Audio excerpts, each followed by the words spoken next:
Two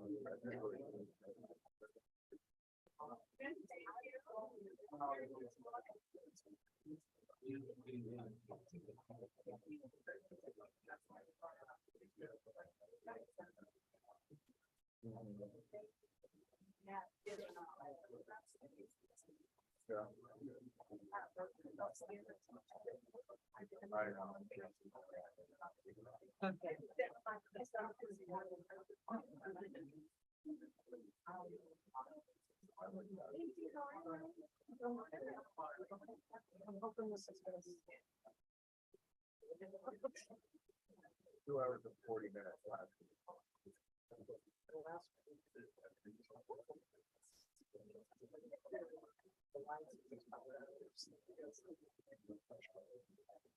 Really?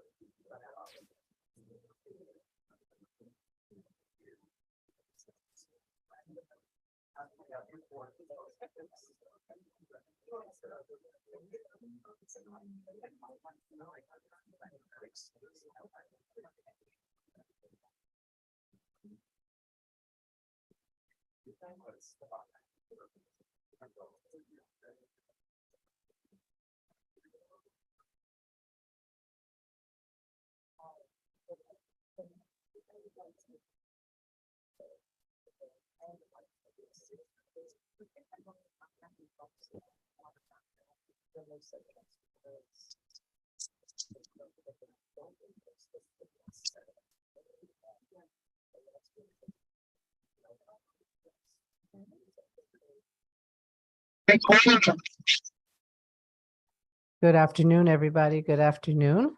It's a wonderful sunny Monday afternoon. We're here doing our favorite thing, block grants. We love that. I want to welcome everybody, and we have a lot of members who are at conferences, but we have got them committed to being on the Zoom, and hopefully they will all be available for us if they have any questions or anything like that.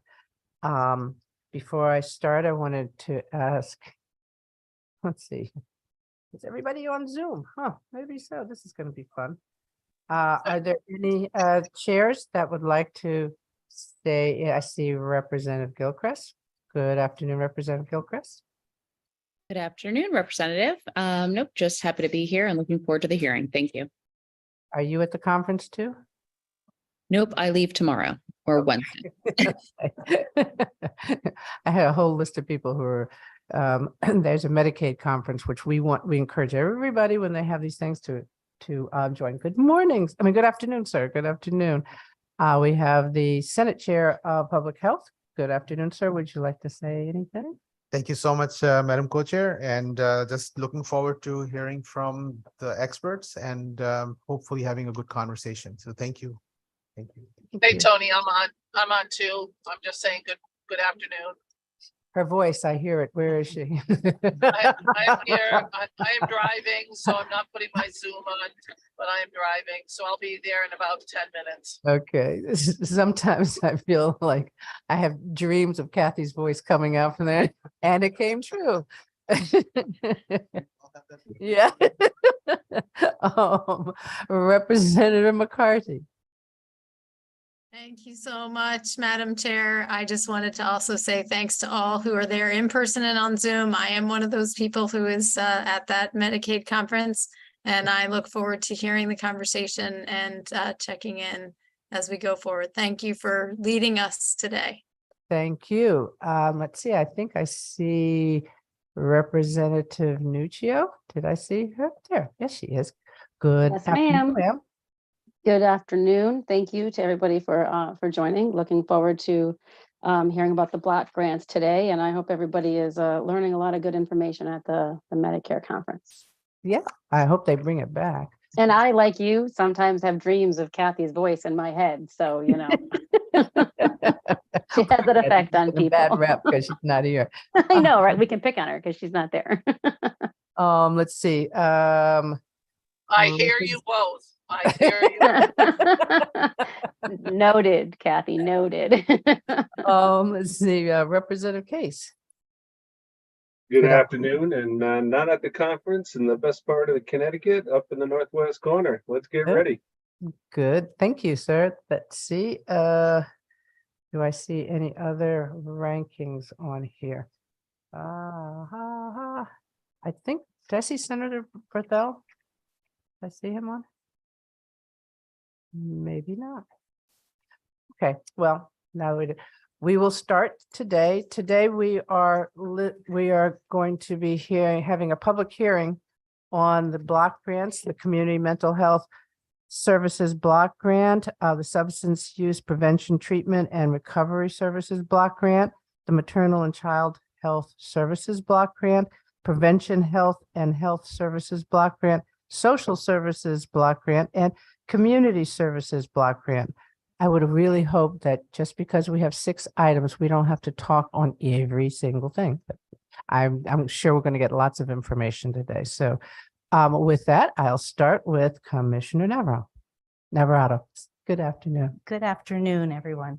Good afternoon, honorable members of the Appropriations, Human Services, and Public Health Committees. I am Nancy Navarrete, Commissioner of the Department of Mental Health and Addiction Services, and I'm joined today by Frank Gregory from the Department of Children and Families.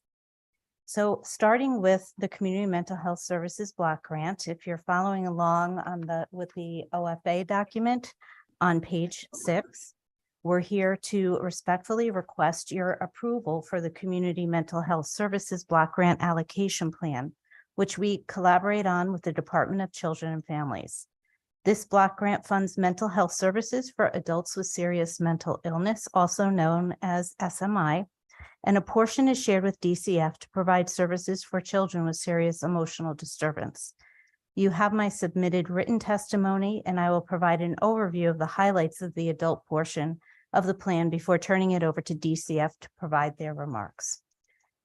First, it is important to note that this block grant only represents a piece of DMHS's spending on the mental health service system. The block grant is intended to address emerging mental health needs and to supplement state funding for various levels of care, like emergency crisis services, outpatient clinical services, residential services, employment, support services, case management, and social rehab. This plan is based on an allocation of approximately $9.8 million total across both departments. In general, the recommended allocations before you today remain mostly unchanged from last year. There are 3 line items that increased I would like to draw your attention to, which you can see if you go to page 7 of OFA's document. The first is funding for emergency crisis response and prevention. That is being increased by $120,000 to support implementation of new suicide prevention initiatives across the state, including the National Governor's Challenge to prevent suicide among service members, veterans, and their families. Funding for outpatient services is being increased to provide training and consultation to staff on treatment of co-occurring mental health and substance use disorders. That's approximately $100,000.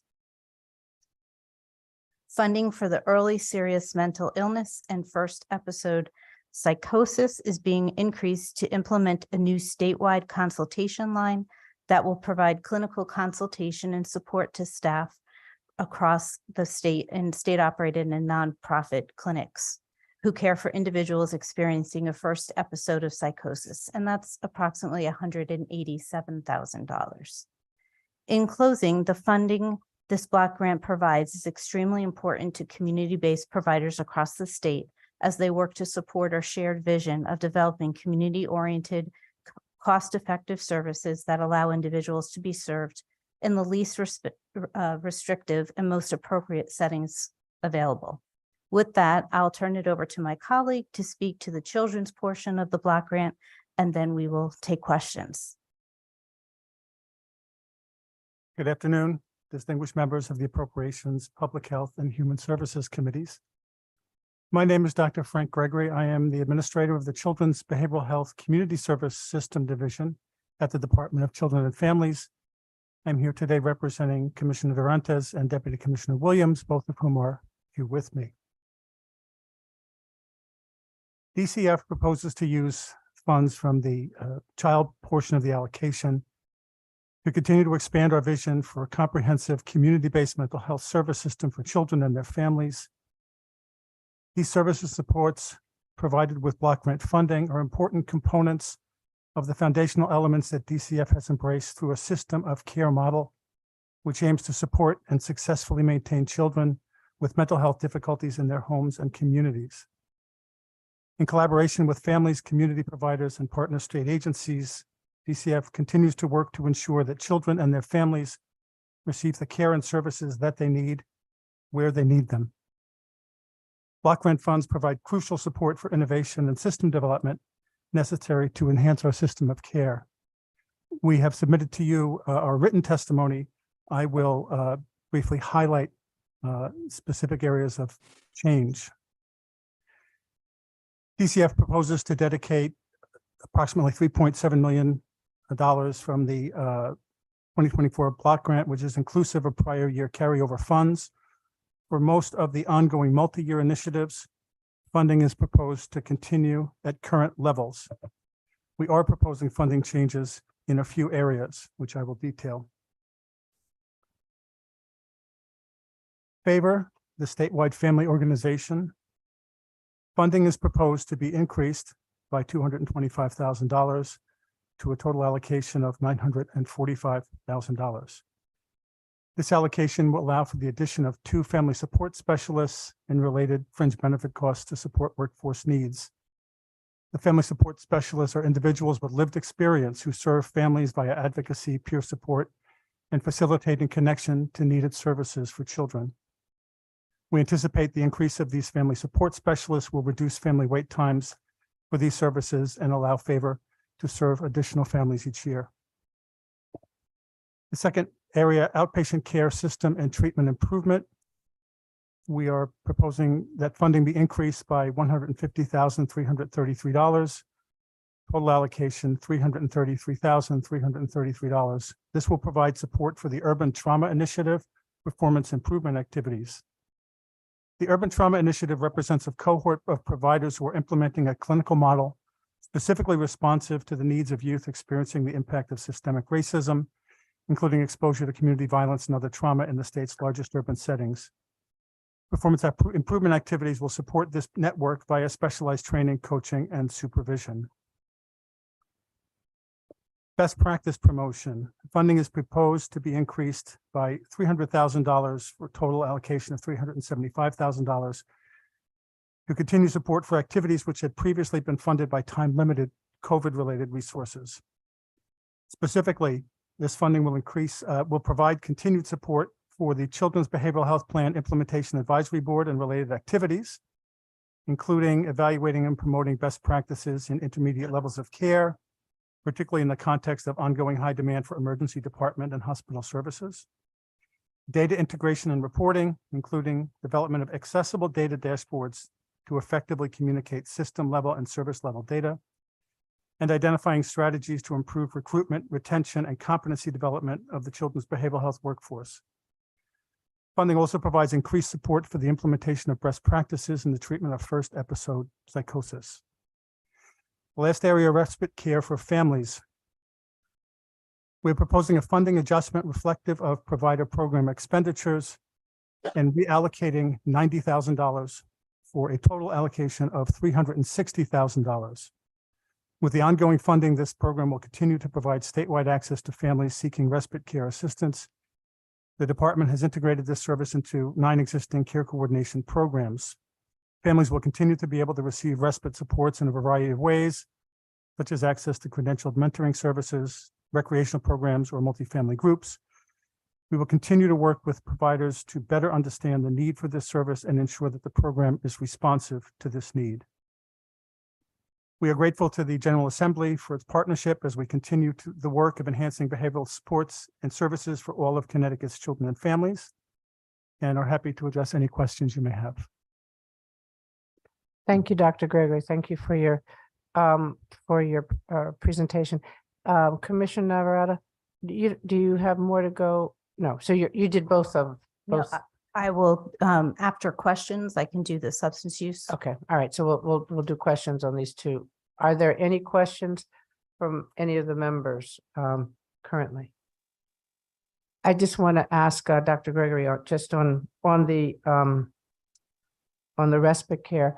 I know when we had the discussion about the respite care, it was, people were confused about the type, because it's not just respite care. It's a very specific type of respite care. If I remember from our conversation, this is respite care that's provided in the home, where you have service providers going into the home for a period of time. It's not where the family can take the child to a facility. Is that correct?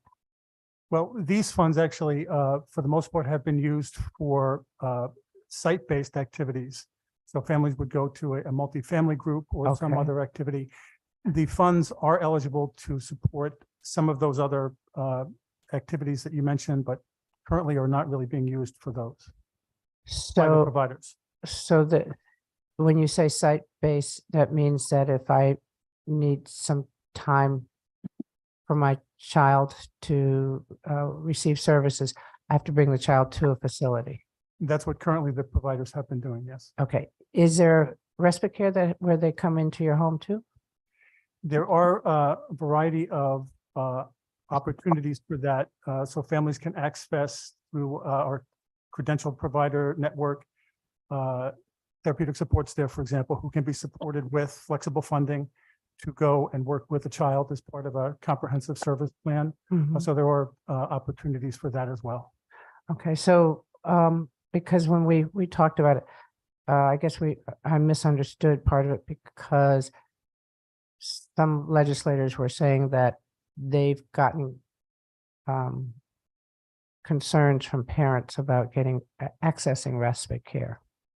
So in order for you to free up 90,000, this money is going to another type of respite, or?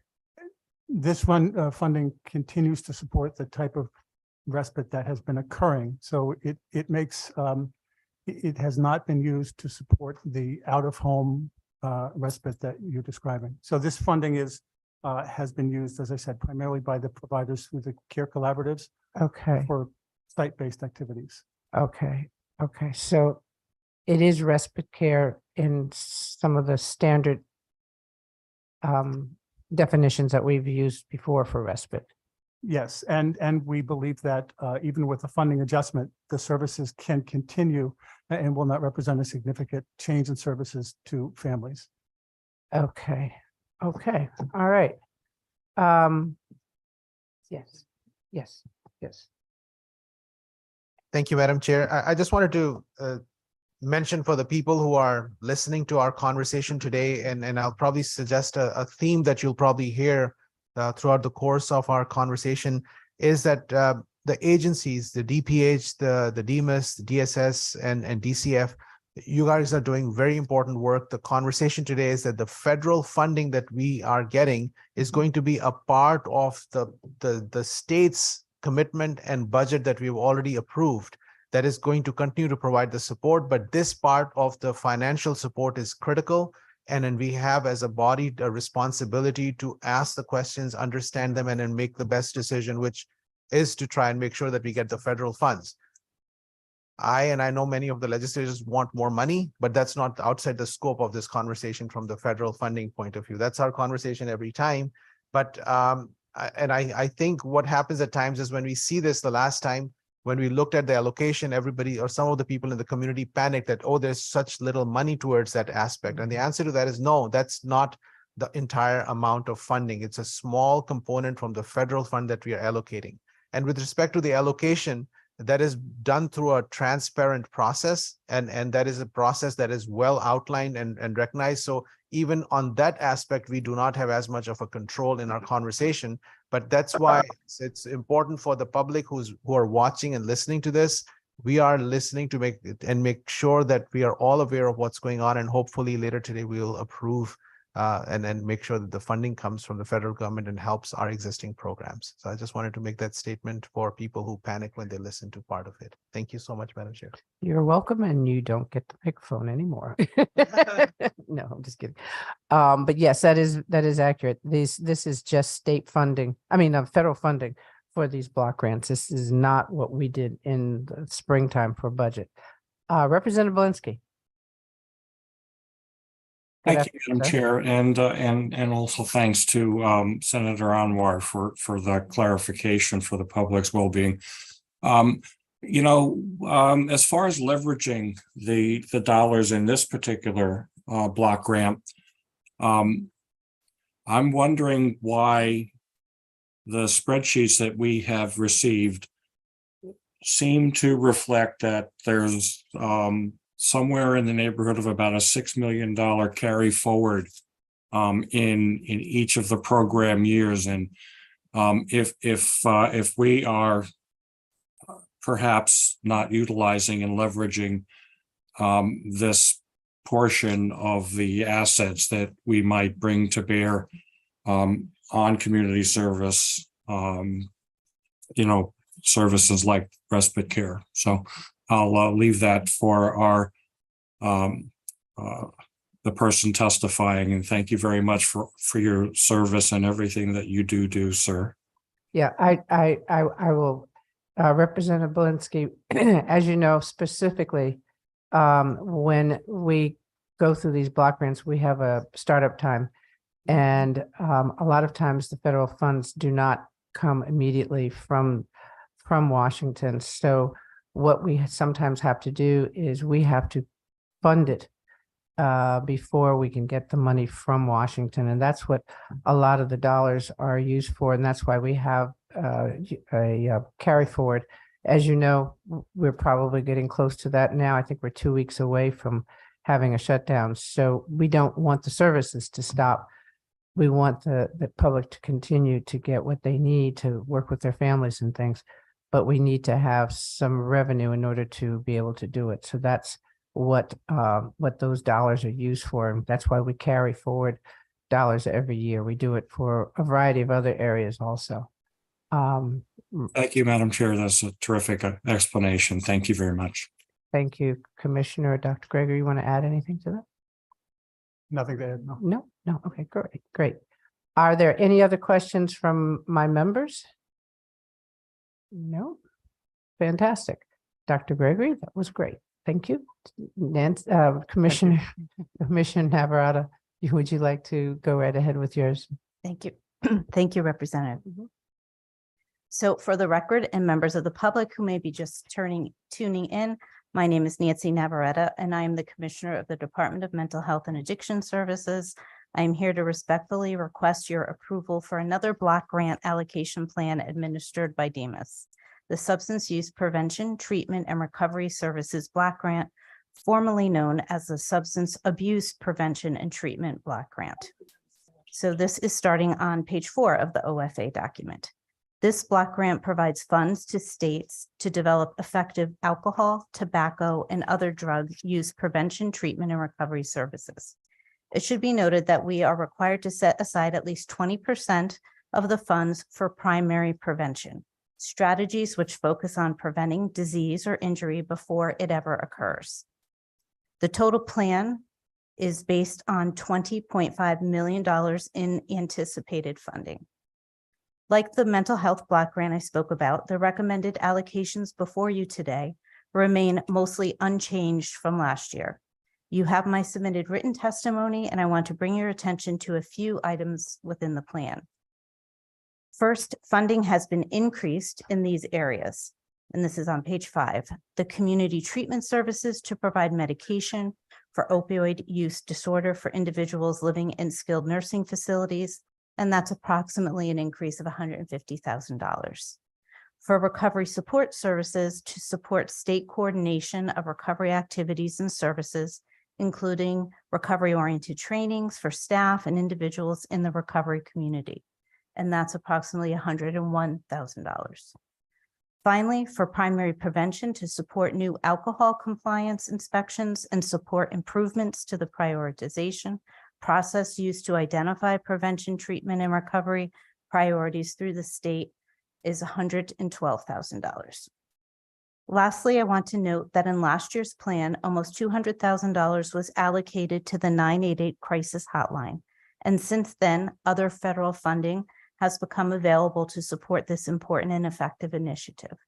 We want to be sure to flag that the funding reduction in this area does not represent a reduction in funding overall. It's just we got additional funds through another federal initiative.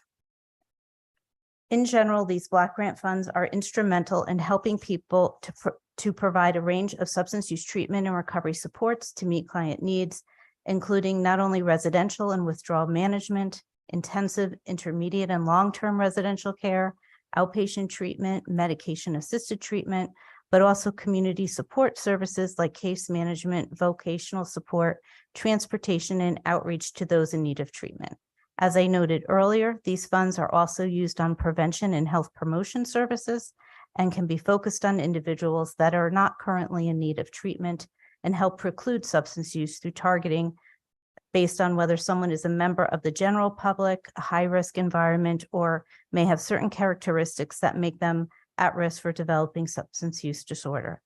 So thank you very much for your time and attention today. And I again ask for your support and approval of DEMIS's recommended allocations, and happy to answer any questions you may have.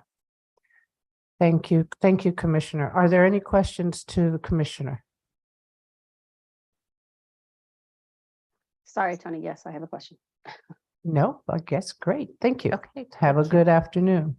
Thank you. Oh, Tony, yes. Oh, I'm sorry. Sorry, yes. I have a question. Is your hand up? I'm sorry. Representative Nuccio. It Sorry. wasn't showing, so I was like, yeah, okay, sorry. I just have a quick question, and I don't know that this is something that would fall underneath this grant, but I'm trying to get my hands around it and understand it. Are there limitations on what we can use the dollars for? Because some of the feedback that I've been getting from Children's and a couple other sources is there's issues around ambulance transportation to the new urgent care facilities. So I don't know if any of that is covered in these federal dollars with the new legislation that we put in, having the 4 new urgent care centers. If any of that expense is covered with any of these dollars, or if there's any limitation on it, if we need to find a way to expand, well, we definitely need to find a way to expand emergency services so we can get people to the urgent care, not the ER. Thank you. I'm going to ask Dr. Gregory to pick up on that question because he's from Department of Children and Families. Thank you. Sure, thank you. As far as ambulance transport to urgent care centers, the costs associated with that would not be anything that would be represented in these block grant allocations. Just as an update, we have been working with the Department of Public Health, who has authority for overseeing the protocols related to ambulance transport. And they are working to amend the protocols to allow for ambulances to, when appropriate, and in consultation with medical staff, divert ambulances to UCCs. So that process is ongoing. And the legislation provides that we have protocols by January 1st, and we are on target, we believe, to do so. Okay, so that's none of that would be, because that's a state initiative, none of that's covered underneath this federal grant money. That would be different from this. Perfect. All right, that's all I needed to know. Thank you very much. Thank you. Representative Dillon. Thank you very much, Madam Chair, and good afternoon, Commissioner. And thank you very much for your testimony, and thank you for clarifying for the public the crisis hotline change. However, there also is a reduction of $50,000 in that category, and I wonder if you could clarify that.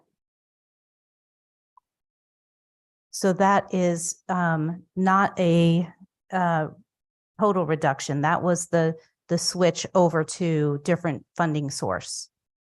So in fact, it's not a reduction to the provider. In the top line, so there's a total change of 250,000. Am I recalling correctly?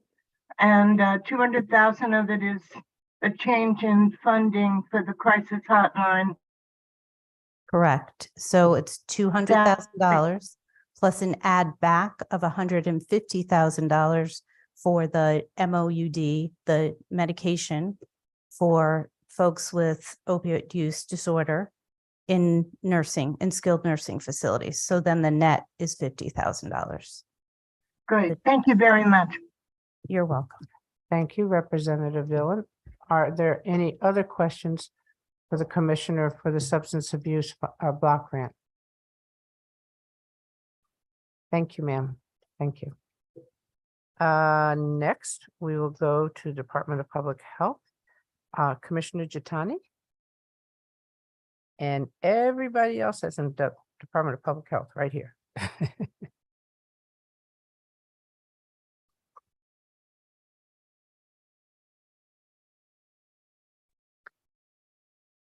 Good afternoon. Good afternoon.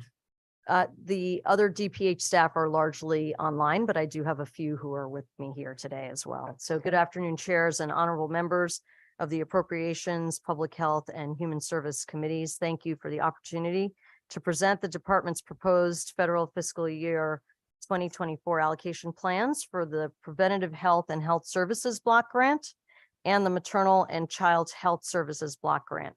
To reiterate, these block grants only represent a portion of the support to both preventative health and maternal and child health services provided by the Department of Public Health. I will start with the Preventative Health and Health Services Block Grant. This block grant was established by Congress in 1981 to provide funding to address each state's unique public health needs in innovative and locally defined ways. Program funds are flexible and may be used in rapid response to emerging health issues and to fill funding gaps in programs that deal with leading causes of death and disability. These funds must support initiatives consistent with achieving healthy people objectives, and these national evidence-based objectives span 10 years with the overall goal of improving the health of all Americans. At DPH, this block grant supports work in asthma, cancer, cardiovascular disease, diabetes, smoking cessation, injury prevention, suicide prevention, and rape crisis programs. Based on approval in the last fiscal year, we had an RFP that was issued where 53 different health departments and districts in the state were eligible to apply for funding from this block grant. We received 24 proposals, and we were able to fund and have received acknowledgement that all 17 districts and or departments would like to receive that funding. This work will be able to go forward to help and assist with preventative health services in the areas mentioned. And these contracts are in the process of being executed. So with that, I'll stop and take any questions on the Preventative Health and Health Services Block Grant. Thank you, Commissioner. Thank you for your testimony. Are there any questions for the Commissioner? I believe Representative Dillon. Thank you, Madam Chair. Good afternoon, Commissioner. I believe there was also a change in the infrastructure line item. I wonder if you could clarify that. Yes, absolutely. So the infrastructure line item is largely supporting our public health accreditation process.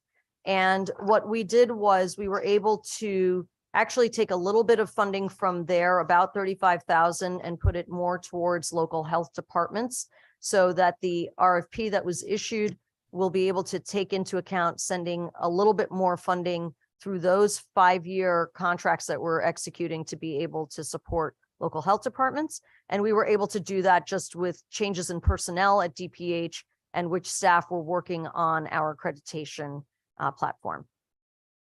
Thank you. So you're defining public health infrastructure as the accreditation? Yes, Or is that's that- part of the name of that particular group at DPH has historically been called that, but that is what that group largely does, is the infrastructure of the department, which is largely related to accreditation efforts. Thank you very much, Commissioner, and thank you, Madam Chair. Thank you. Are there any other questions from any of the members? No. Thank you very much. Good job. Thank you. Thank you. Next, Department of Social Services. Did you want me to go over Oh. the second block grant? Or- Yes, I Sorry, forgot. okay. Sorry, my bad. Thank you.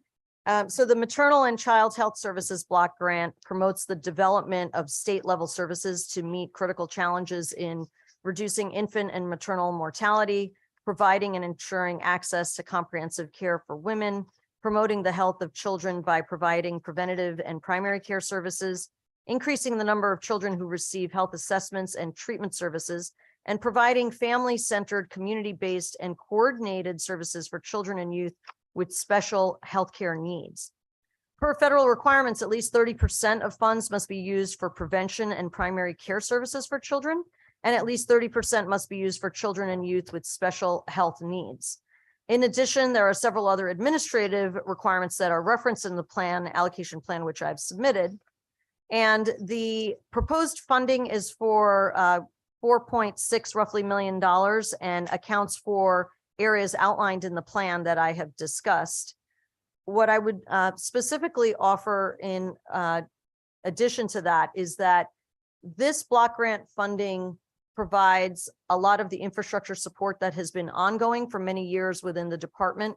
But the maternal health bill that was passed in this last session specifically augments a lot of the services and improves areas where we have made tremendous progress in the state, but really allows us through other mechanisms to be able to take the work that we're doing in the area of maternal and child health to the next level.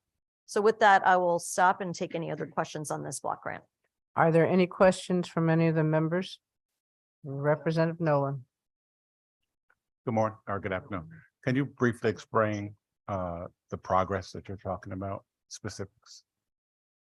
Sure, I'm going to reference specifically to some of the stats that we provided in the block grant allocation plan. So this document is in there, but just to give a little bit of a sense for the progress that we're talking about over some of the years. What I would say is that if we look at the number of percent of live births to young women and teenagers particularly, that is something that is about halved over a course of 10-year period, so to say. And I think that in terms of infant mortality, we have definitely seen progress where it has gone down across all races and even in subsets. So there's more to do. There's definitely a disparity there when we look at, Black, African-American, Hispanic, where the rates are still higher. So there is work to do. But I would point those out as two areas where that we've definitely seen an improvement over the last 5 to 10 years for sure. And what do you think are going to be some avenues in which we take to take care of the disparities? Because that's the one of the concerns is the disparities, and I'm just curious how we're going to attack that because disparities have gone on for so long. Yes. I'm hoping that we can speed up that correction. So could you just share a little bit about how we're going to be doing that?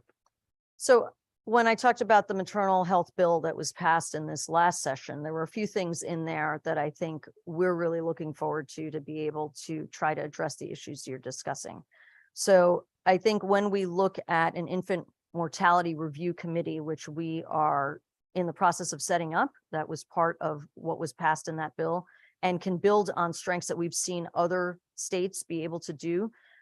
When you do that and you spend specific time, just like we've done with the maternal mortality review committee, we can identify and take into account recommendations that have occurred from a committee like that. So for example, with maternal health in the maternal mortality review committee, a recommendation was made that women should be covered for a full year after insurance, for a full year after they have given birth to a child. And that was adopted by our state. Now we're going to take some time to see the benefit of that, but that was done in the previous legislative session.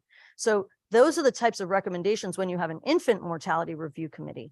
If we get recommendations from that committee that we can then bring forward and the legislature can review and think about ways that we can make specific advances, that's part of what a review committee like that can do. In a similar way with birth centers being brought online, this is something that's going to, again, take time to actually happen in our communities. But in order to avoid having a sort of review on whether you can bring beds online, you need to be able to accept Medicaid. And if you accept Medicaid, you can bypass that particular line item in terms of being able to do that. So again, accepting Medicaid is a way to ensure that we service those that are historically been underserved and make sure that we offer opportunity and options. And this is where doulas and other things that we've all done within our that bill are ways that'll augment work that's happening within this particular block grant. So that's not within this block grant, but I think that's work that we're doing as a department and as a state to be able to advance those initiatives. Thank you, Commissioner. Thank you, Madam Chair. Thank you, sir. Representative Porter. Thank you, Madam Chair, and good afternoon, Commissioner. I'm right here.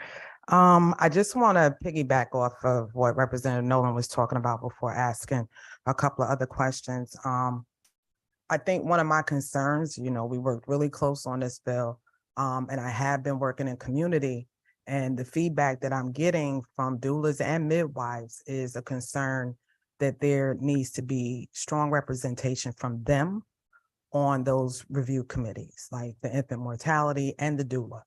I say it all the time, people closest to the problems are closest to the solutions.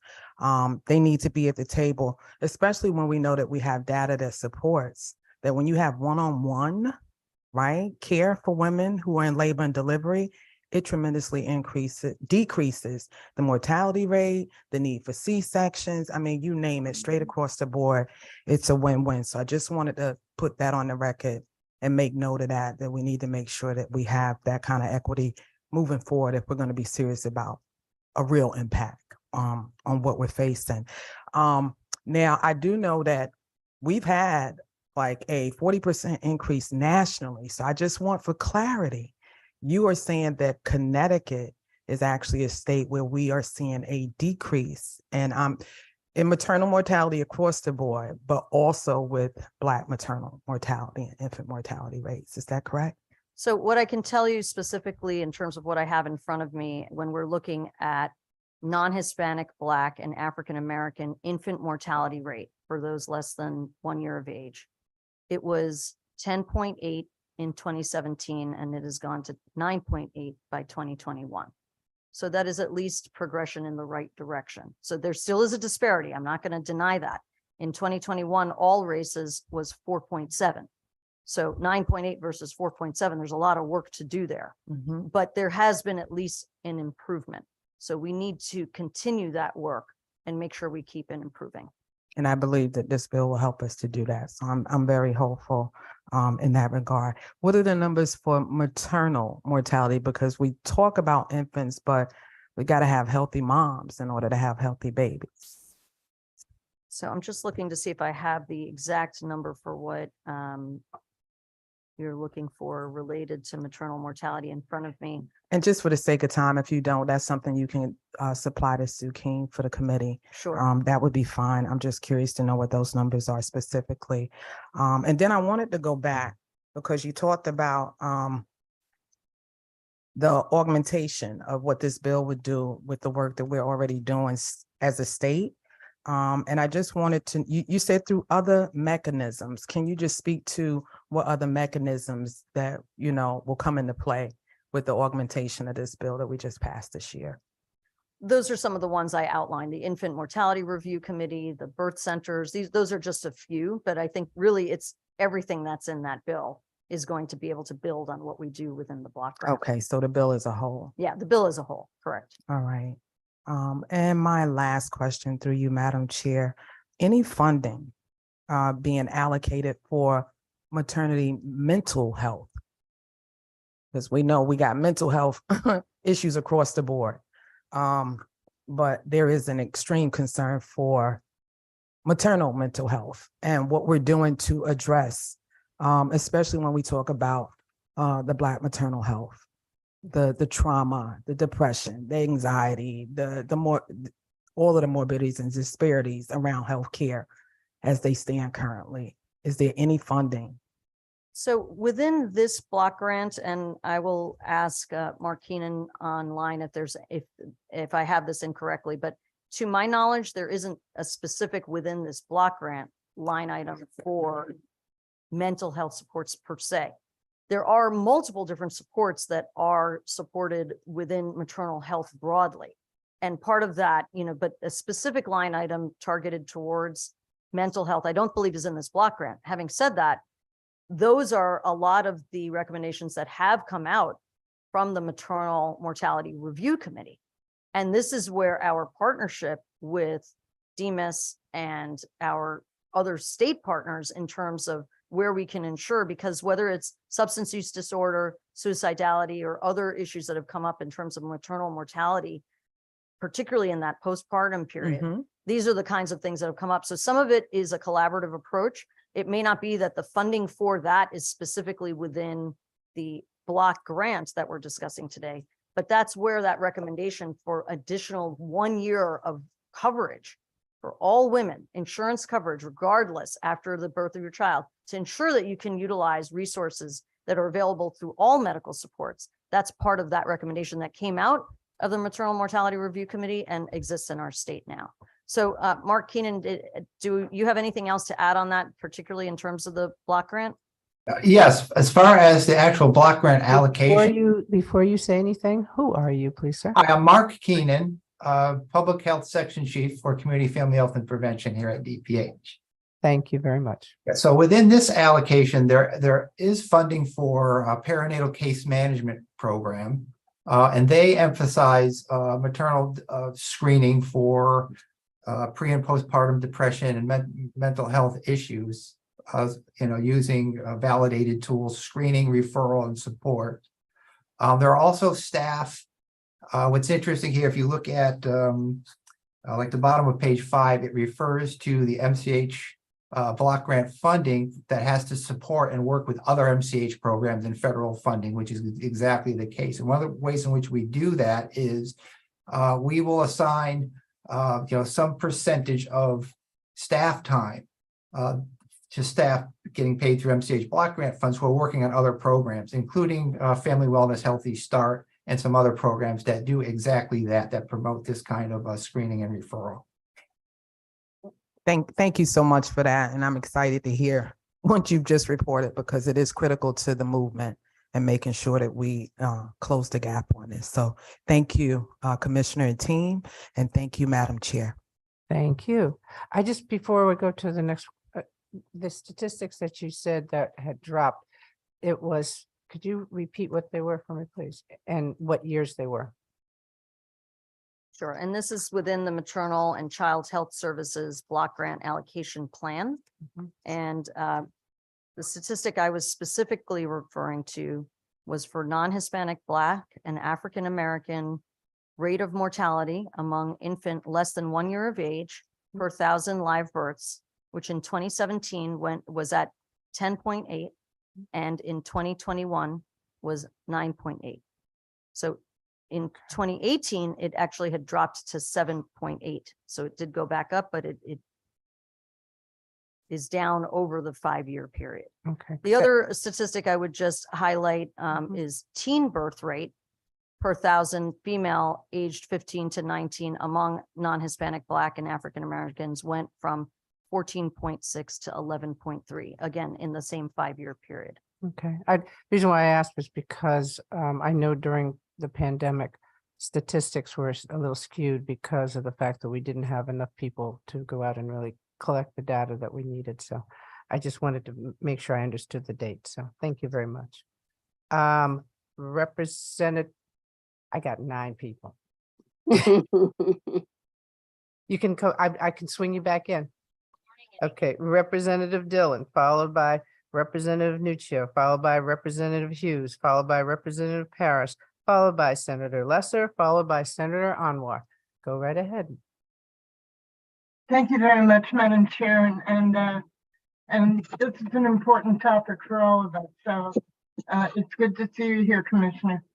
I first, and this is not a question, I assume when you say infant mortality, are you including low birth weight in your measurements? And maybe it is a question, but I'm assuming you are.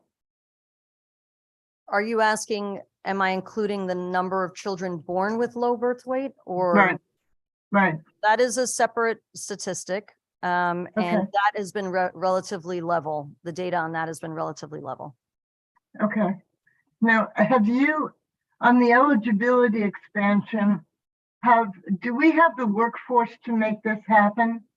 Are you working with the Office of Higher Education to look at our nursing programs, for example, or any of the programs that train providers or people who are interested in becoming providers? So our workforce development initiatives are largely focused on public health workforce, but healthcare workforce development is largely focused on by the Office of Workforce Strategy. But when you're developing your programs, whether it's workforce strategy or higher education, is there coordination at the executive level between departments to make sure that there's a pipeline so that we will have the providers to make some of these programs happen that we're developing? Yes, all the executive branches have been coordinating to try to make all of these initiatives work and move forward. Thank you. And does that mean that there's a report somewhere or a statistic that would tell us something about an evaluation of the training of our workforce going forward? I would have to defer to one of either DAS or Office of Workforce Strategy, since we're not the lead agency on healthcare workforce development, but we certainly all work together. Well, and I know there's very high interest in this topic, so I don't want to, but I do think we should talk about it offline, because or follow up after this meeting for whoever the lead person would be on providing us with that information. We're concerned about diversity of our workforce, and the threshold question would be whether or not we are providing the workforce to begin with. And so that's something I wanted to raise. The final concern I have is the $77,000 cut in administrative. I don't remember if you addressed that in your testimony. In the maternal child health block grant, is that what you're specifically talking about? I believe so, ma'am. I don't have the document in front of me. So I believe we're looking at level funding. This was largely related to staff. The number of FTEs is the same. It was just a question of reallocation of staff that were working on the various areas of the grant, so that it's not really a cut. It's just a reallocation of staff that are working on different areas. I see. Okay, and thank you very much, Madam Commissioner, and thank you, Madam Chair. Thank you. Representative Nuccio. Thank you, Madam Chair, and thank you, Commissioner. I hate to keep kind of coming back to this subject, but it's a subject that's really important to me and to a lot of legislators here. So I want to go back a little bit. On the information that you had, you said you do not have the rates for maternal mortality at this point, correct? I'm happy to call on my staff who may have those numbers at hand, if you would like me to call on them, Representative Walker. Would you like to get that information, Representative Nuccio? I most definitely would. Yes.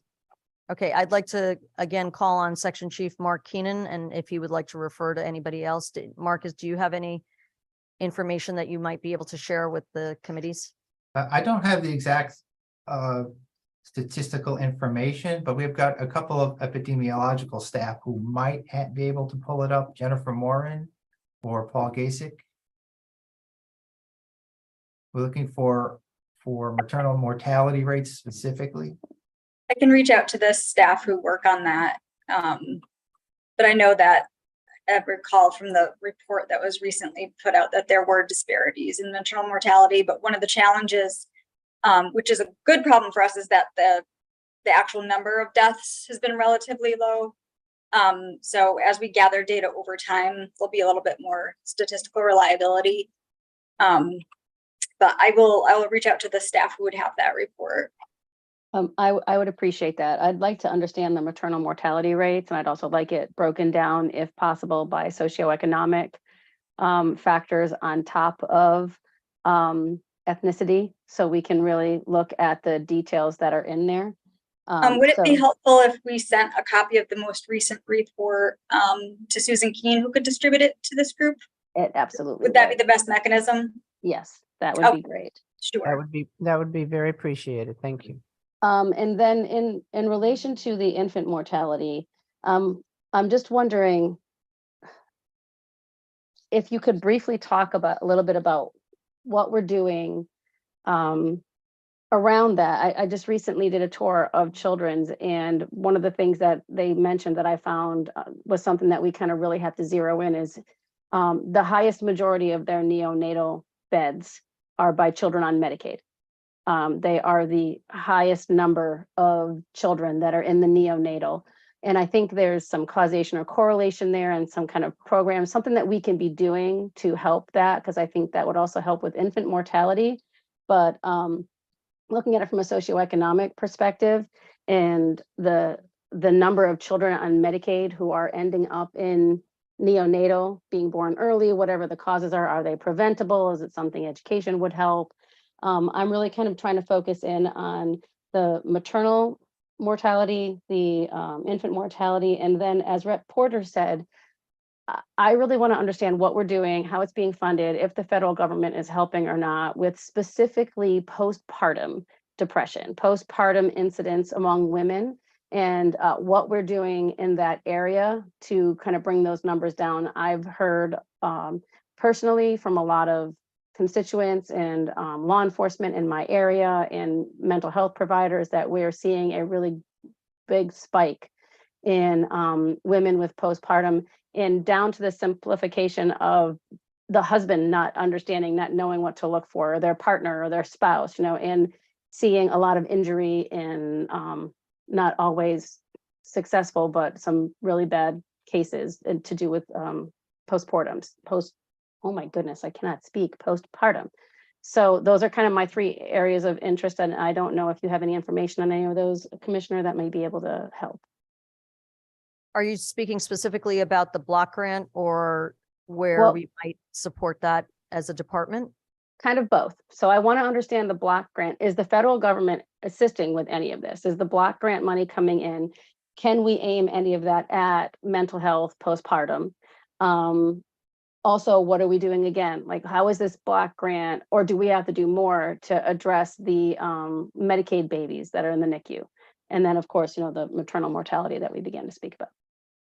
So I think Mark Keenan, when he referred to the perinatal screening and the time that is spent specifically to try to capture women and programs that we have that look specifically to do that, that's one of the ways that the federal government is supporting screening and identification of women with postpartum depression. Specifically related to low birth weight, that is something that we do track. And as I mentioned, we do have disparities on that, which I think is part of what you're seeing. And that is something that we also do continue to track and identify ways that we can assist in that process overall. Again, I'm going back to the Infant Mortality Review Committee, because so far we've only had the Maternal Mortality Review Committee. That report is published once a year. We will send that, as we've said, to Sue Keen, so that you can all be refreshed on what that report says. I will say we are fortunate that overall as a state, our numbers are relatively low in terms of number of women with maternal mortality. So you can see that in the overall report, but there are disparities that exist there. But when you have a maternal mortality review report plus an infant mortality review report, and you see the continuum and that spectrum, that then gets to the low birth weight. So when we look at low birth weight for all races being roughly 6.3 versus for African-American, Black babies being 10.5, let's say in 2021, that year, if we look at that difference, that's getting to your question on patients who are in the ICU, who are in the NICU, where you see disparities. Again, it's a continuum from maternal to infant.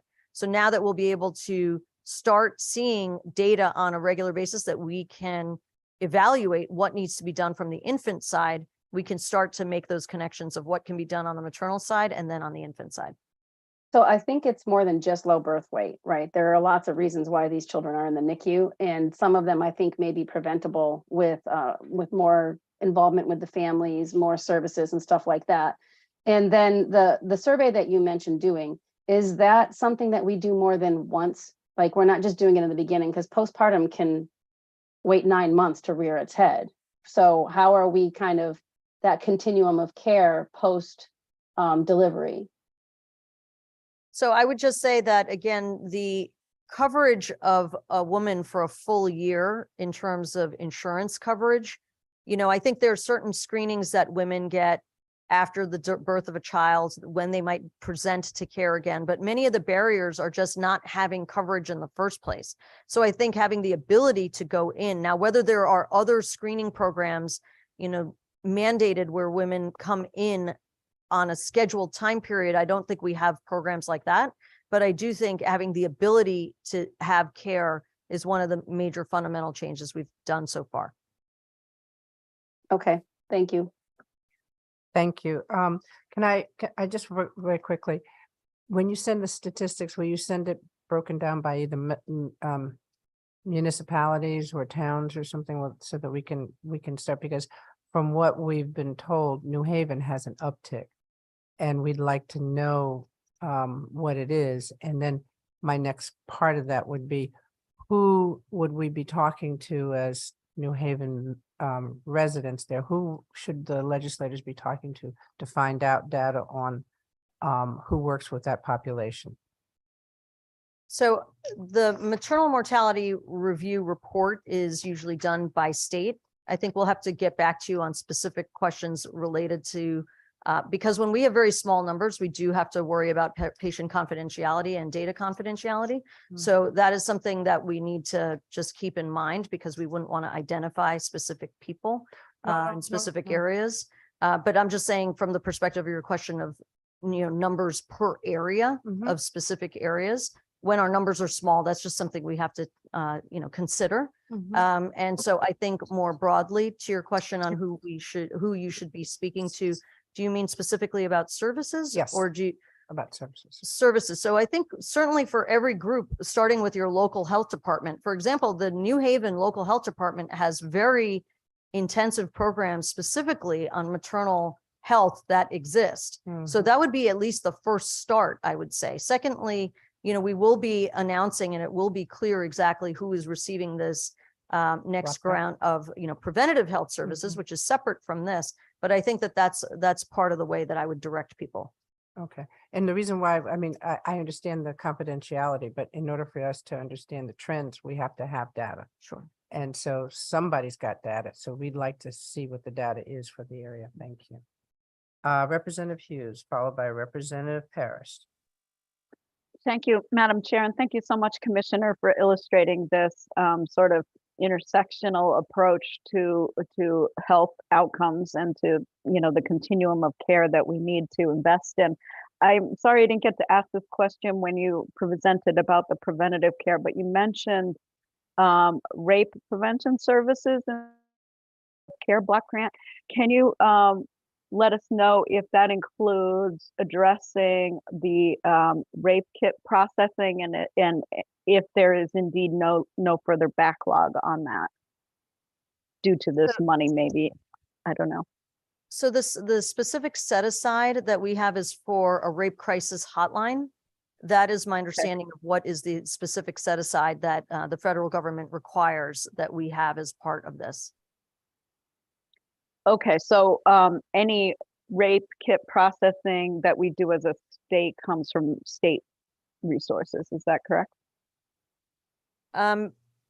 I don't know, Mark Keenan, if you would be the best to answer that, or if there's somebody else on the call who could answer that question.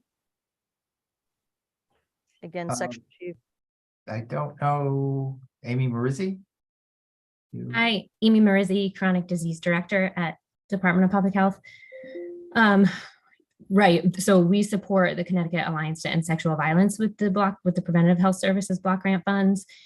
They provide accompaniment to hospital emergency departments and sexual assault counselor and crisis services 24/7. The rape kit piece, I believe, falls under judicial. So it's, I'm not sure what the funding source is, but it's not a DPH function. Okay, thank you. I just wanted that clarification. And again, I appreciate you illustrating for us this complex resource net for services. Thank you. Thank you. Representative Parrish, followed by Senator Lesser, followed by Senator Anwar, followed by Representative Porter and Representative Foster. Thank you, Madam Chair. Commissioner, how are you? Quick question, and you can provide the second part of the question in any of the information that you provide to the committee. Thank you to your agency. Obviously, Connecticut's has the fourth lowest mortality rate in the country. Most of that is attributed to the midwives doing a lot of the work in terms of the post and pregnancy healthcare services that they're providing in lieu of that of what's being experienced with an OBGYN. And I'm looking at the grant here. I don't see anything here that necessarily speaks to support for the recruitment in this grant of midwives. Is that correct? That is correct to my understanding, that there's nothing that specifically supports recruitment of staff or personnel. But I think some of the changes we've made as a state, right, in terms of bringing more people into the fold, whether it be midwives and doulas and others, to be representative, and to Rep. Porter's question before on the committees that we're looking at, we have doulas and midwives and others who are bringing into the fold to make sure we address these issues. So this block grant does not specifically address recruitment, right, as you said. And I appreciate you sharing that. I mean, with 10% of births in our state being performed by midwives, I think it is important for us to understand what recruitment practices are being used in order to bring more of them in the field, which is pretty much a well-paying field here in the state of Connecticut. If you could provide to us anything that your agency is doing regarding the recruitment of midwives, I think that would also be helpful as we look at the bigger picture of the other figures that you're providing to the committee as well. Thank you, Madam Chair. Thank you, sir. Next, we have Senator Lesser, followed by Senator Anwar. Yes, thank you, Madam Chair. Thank you, Commissioner. Now that we've had the expansion, the one-year postpartum coverage expansion and CHIP expansion, does that mean that maternal and child mortality is exclusively a Husky problem? Is it a Husky issue, or are there still pockets of uninsured or folks on private pay who are falling into this? So I believe that, of course, all birthing people and children are certainly at risk of death, no matter what their insurance provider may be. Do we see it more in those who are the most underserved or potentially uninsured? That could be, but again, this change just happened recently. So to really be able to tell in the state of Connecticut, have we significantly addressed the problem of coverage being an underlying problem of this? I think we need at least a few years of data to be able to answer that question, and we just aren't there yet. But my hope would be that with coverage being an issue that is largely resolved, that we will be able to at least provide access to all who need care in that time period. Okay, all right, thank you. Thank you, Senator Anwar. Thank you so much, Madam Chair. Thank you, Commissioner, for your testimony. And I just wanted to make a couple of things that people have spoken to and touch on this aspect. State of Connecticut is better than the other states, but we are not where we could be and where we should be. And there's a sad statistic for United States collectively, is that the rest of the world, the maternal mortality has decreased. But one of the countries where the maternal mortality has increased in the last 2 decades is United States. And it has doubled. Sorry, it has increased 50% in the last two decades. But 80% of the maternal mortality is preventable. And that's a very sad statistic that actually was one of our priorities in the last session, was that we can prevent these deaths. And in the United States, the average is 13 per 100,000 deaths, but for Black mothers, it's 43. significantly more. And Connecticut may follow same pattern, but not as high. But at the same time, we can do better in that aspect. And I think that's why we were able to pass the bill on having birthing centers, increasing the access, not having CON requirements for the birthing centers, make it easy for the process, have the doulas be available. And then I'm proud to say that almost all the legislators supported these bills. So it is on our radar. It's one of our priorities. The federal funding could definitely increase on this arena. And unfortunately, it's not, but that's our battle that we'll have to work with our federal delegation, because the state of Connecticut has made it a priority. The numbers are not well enough from our own perspective, and then we need more money for that. But I know we have put the money as a state, and I'm so proud that we are doing this. I just wanted to bring to everybody's attention that the Department of Public Health, the state publishes the maternal mortality review, and the last one was December 2022, which looks at 2015 to 2020 data. And it's a very comprehensive report, very well done and very insightful. And that should give us an insight on how we are doing, how we can do better. So thank you so much, Madam Chair, for allowing me to say. Thank you, sir. Representative Porter? Thank you, Madam Chair, for the second time. I just want to clarify first, with the deaths, you said per 1,000, not per 100,000, correct? 1,000. 1,000. 1,000 live births, correct? Yep. Okay. And then we're talking about the pre-screening, the perinatal, the perinatal care, all of these things. And we talk about coverage, and coverage is definitely a factor. But I think that the thing that I really want us to hone in on is that regardless of whether you have coverage or not, regardless of whether you have Blue Cross, Blue Shield or Husky, it doesn't matter. Black women are not believed. We are dismissed. We are disrespected. We are disregarded. Women are complaining about their pain. And I think a big part of this that we really need to put on the record is that a lot of this stems from medical training and what doctors are being taught. I mean, I've done the work on this, and I've seen Black women who are medical doctors, OBGYNs, that have had to take tests and answer to what they've been taught, that we have thicker skin, that we have a higher tolerance for pain, that we don't experience pain the same way. And they'd have to answer according to what they've been taught, even though they know as Black women that is not true.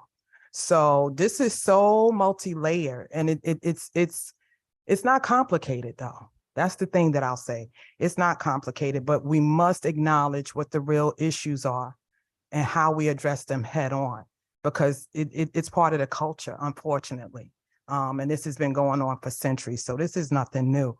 And the other thing that I find really fascinating, just listening to Senator Anwar talk, those stats are pretty eye-opening. But when I think about the fact that not only are we the only developed nation with the highest maternal mortality rate, we spend the most money out of all developed nations on healthcare. And we still have Black women dying. In New Haven, I'm gonna speak for New Haven. Nationally, it's 2 to 3 times. That's national. But New Haven is 7 times. 700% increase when you talk about women that look like me. And I don't think that, the choice to have a baby should cost you your life. So I'm glad that we're doing the work, but I want us to keep it in perspective, proper perspective, what the real issues are, because, it's structural. It's the way the system has been designed to put us at these disadvantages. A lot of Black women would believe that, and I've heard them say, it's genetic, and it's not genetic. It's structural racism. I mean, we have food deserts, which I call food apartheid, right? There's no whole foods in our neighborhoods. So we suffer from a lot of things, diabetes, high blood pressure, but all of these things can be controlled if we have access to the things that everybody else has access to that don't have these issues. So I just wanted to state that and kind of bring it all together as far as what it is we're really looking at and what we're dealing with, because this is an issue that can be solved. You have studies around this country that are proving that there are things, if we know what the problem is and we address the problem, these issues go away. So I just want to put that out there, and I do want to extend extreme gratitude to you for the work that you've done in partnership, you and your team, everyone at DPH, to really address this issue and get us moving in a direction that's going to be meaningful, because that's what we need at this point. Thank you, Madam Chair. Thank you. Representative Foster, are you still here? I don't see you on the screen. Okay, we can come back. Representative McCarthy. Thank you very much, Madam Chair, and I'll be very quick. Thank you very much for the allocation plan. I just have a question related to the federal funding piece that comes in, and I noticed in the report that you're still waiting this year for that allocation. So could you just comment, how does that impact your agency? How do you continue, and how does your needs assessment plan play into it? Thank you. Thank you. So we usually have to create a plan with the anticipated budget that we can expect to come forward. And that ends up often being true with a lot of grants that we have based on federal allocation and when that gets approved and when that budget moves forward. So we usually make plans, as you see in this particular proposal, anticipating what the budget may be. And then if we need to make changes, we would come back accordingly if it's not approved in the way that we're expecting it to be. If I may, but traditionally you have received what was anticipated going forward, but in that delay period, it doesn't impact you providing the services. That's correct. It does Okay. not Thank you. impact our delivery of services. Great. Right. Thank you. You're welcome. Thank you,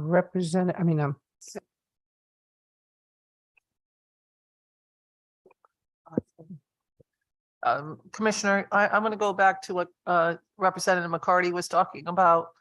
If the federal government closes down and or pushes off the approval of these grants, and we don't have a budget for 6 months or 3 months, will that not impact what you have to do? We don't have the carry forward to cover us for a half a year, do we?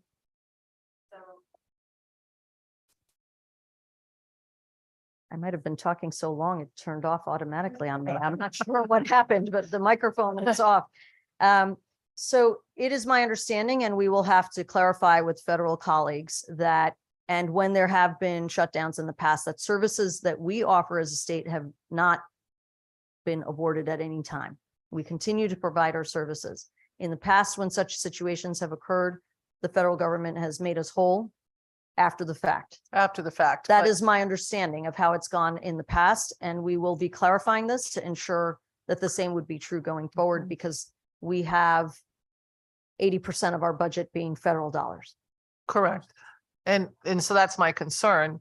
If the federal government, and it looks like they're trying to cut a lot of services, it seems to me that we could see a decrease in the amount of money that we get if we don't get a budget on time, and if it takes a month to 6 months to get a budget, they may cut what we were going to get, and we will have already spent those dollars.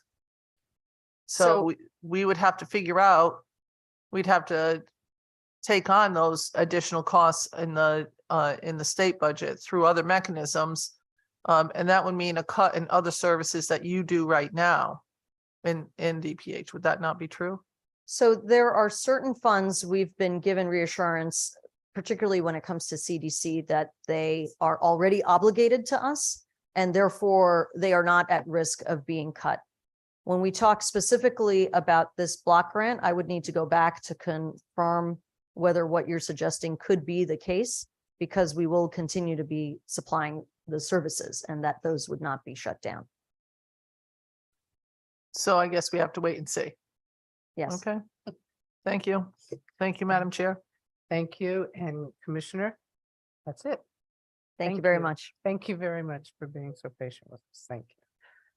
Next, we have Department of Social Services. Commissioner Barton Reeves. And team.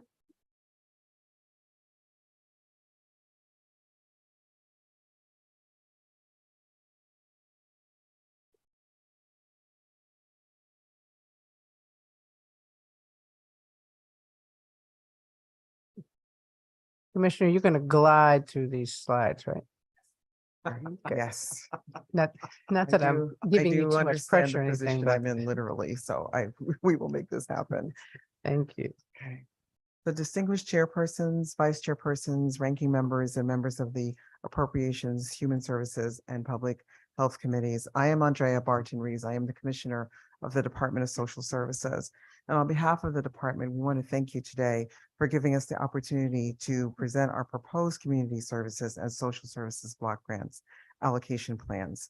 These grants provide services and support the delivery of critical services to thousands of families throughout the state through our community action agencies. Our community action agency partners have also submitted testimony, and some of them are present here today. The department thanks the committee for the opportunity to present our proposed, and now I turn the presentation over to our Deputy Commissioner, Peter Hadler. Thank you, Commissioner, and good afternoon, everyone. I know that many of you have seen these slides before, so I will be moving fairly quickly through them, but these materials will be available afterwards, and we're also happy to go back and answer any questions about the information that we're providing on them.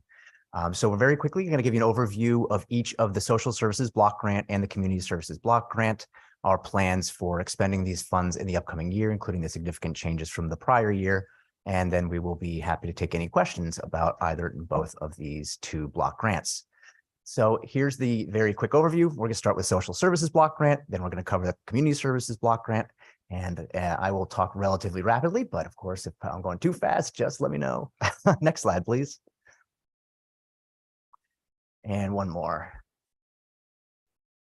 So very briefly, both the social services block grant and the community services block grant are funded at the federal level through the U.S. Department of Health and Human Services, through their Office of Community Services, and are administered here in Connecticut by the Department of Social Services.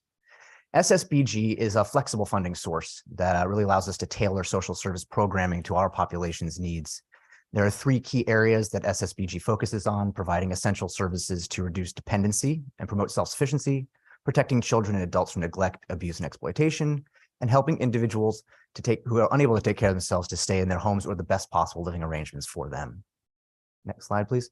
So there's really two prongs of eligibility for this. This is really looking at both an income eligibility requirement for the large majority of services provided under SSBG at 150% of the federal poverty level.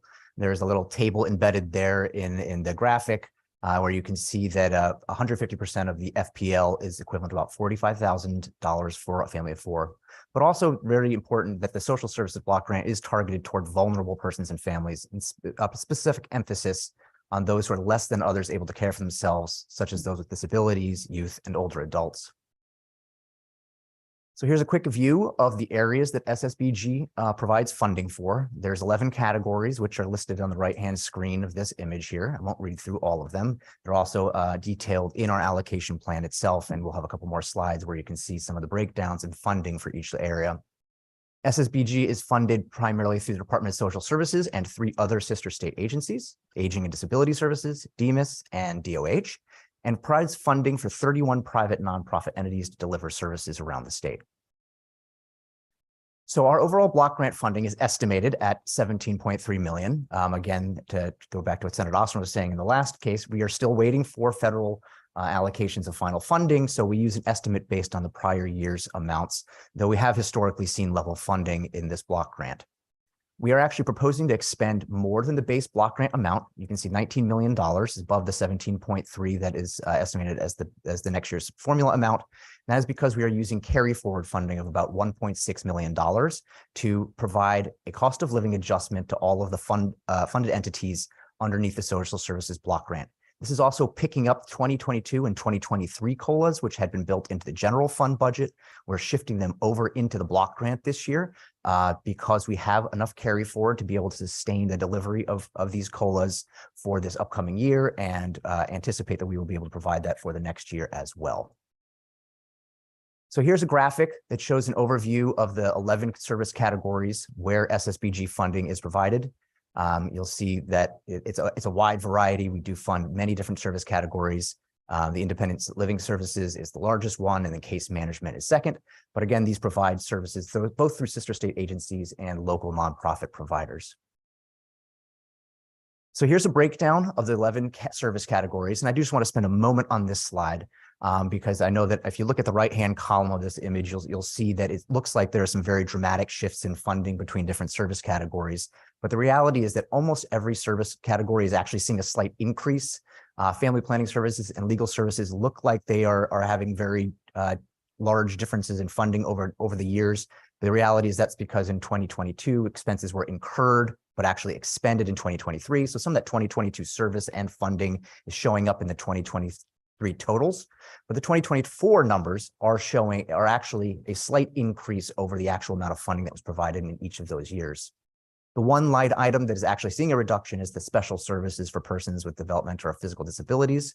This was a very small line item. You can see literally $150 were expended in fiscal year 2022. Other funding sources have been identified to cover that funding, and DSS and ADS in conjunction decided that it was time to take that out of this upcoming plan. So again, you will see actually there are increases, and it is laid out in more detail. Didn't want to give you guys everything up on the screen. You'll see there are some footnotes within that image as well. This ties back to a specific piece of the allocation plan that can explain in additional detail if you want to see each one of those line items and how they are really staying level or seeing an increase due to the COLAs.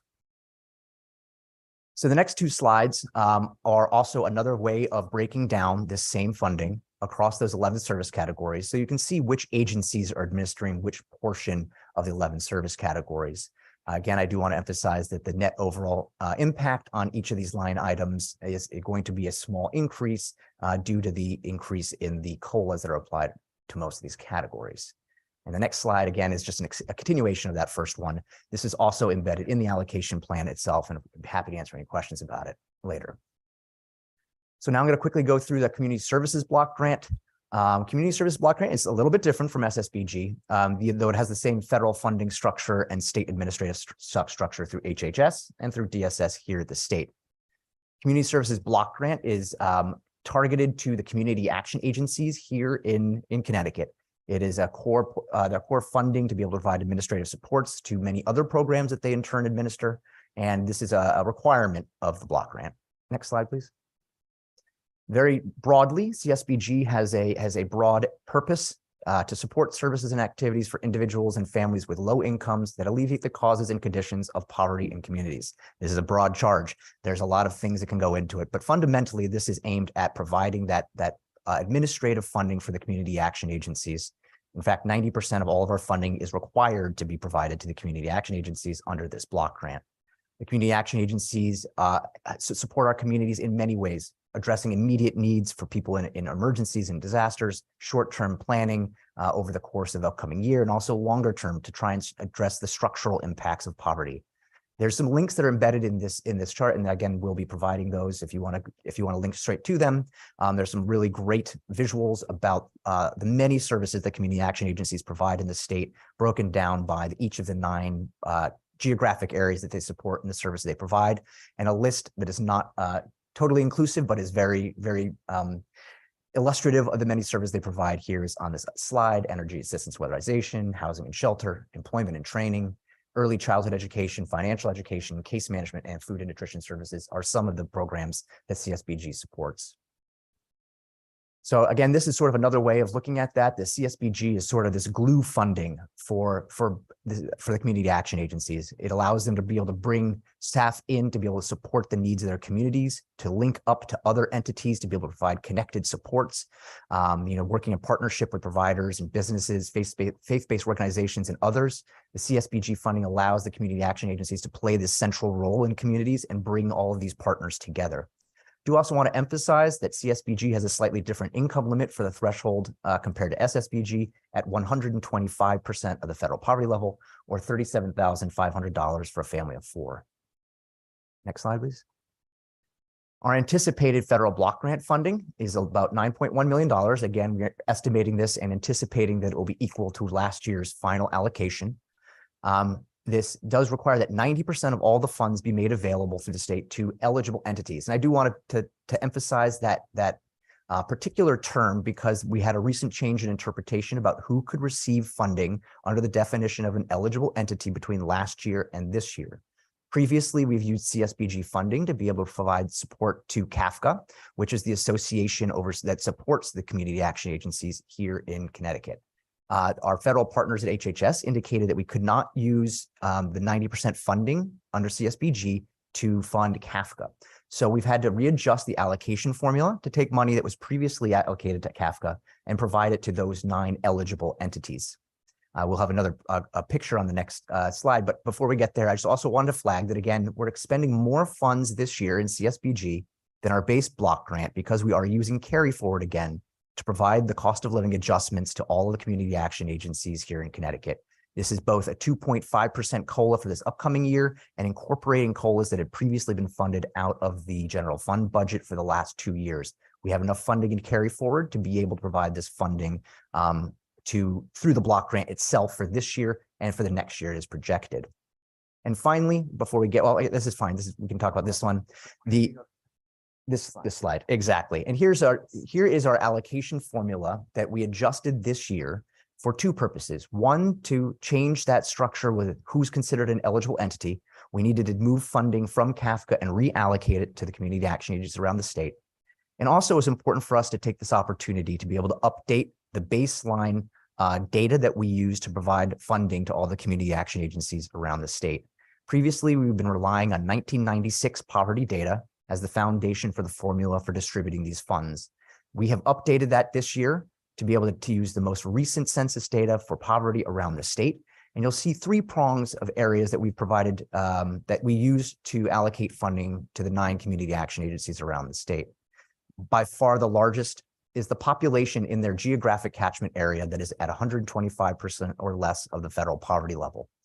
We are also recognizing that the community action agencies bring together folks who may not specifically fall under that category, but this funding is very important to serve them as well. So we also have a component of this that is allocated for the total residents in their geographic area, and also recognizing that the agents themselves just need this funding. And so we have a component of the formula that is dedicated in equal amounts to each of the community action agencies. The net result of this allocation formula update is an increase for 6 agencies and a decrease in 3. And again, this is driven almost entirely in a large part by changes in the poverty population around Connecticut since 1996. So you'll see on the right-hand column of this image, 3 numbers in red. Those are the 3 community action agencies that are seeing a reduction due to this change in the allocation formula. Though we do want to note that we are going to be using carry forward funding to make sure that these 3 community action agencies do not see a reduction in this upcoming year. There will be a 1-year adjustment period to catch up to the new formula and the effects on funding through CSBG. Next slide, please. Oh, sure, of course. And if, I'm sorry, Senator, do you mind if I just, and okay.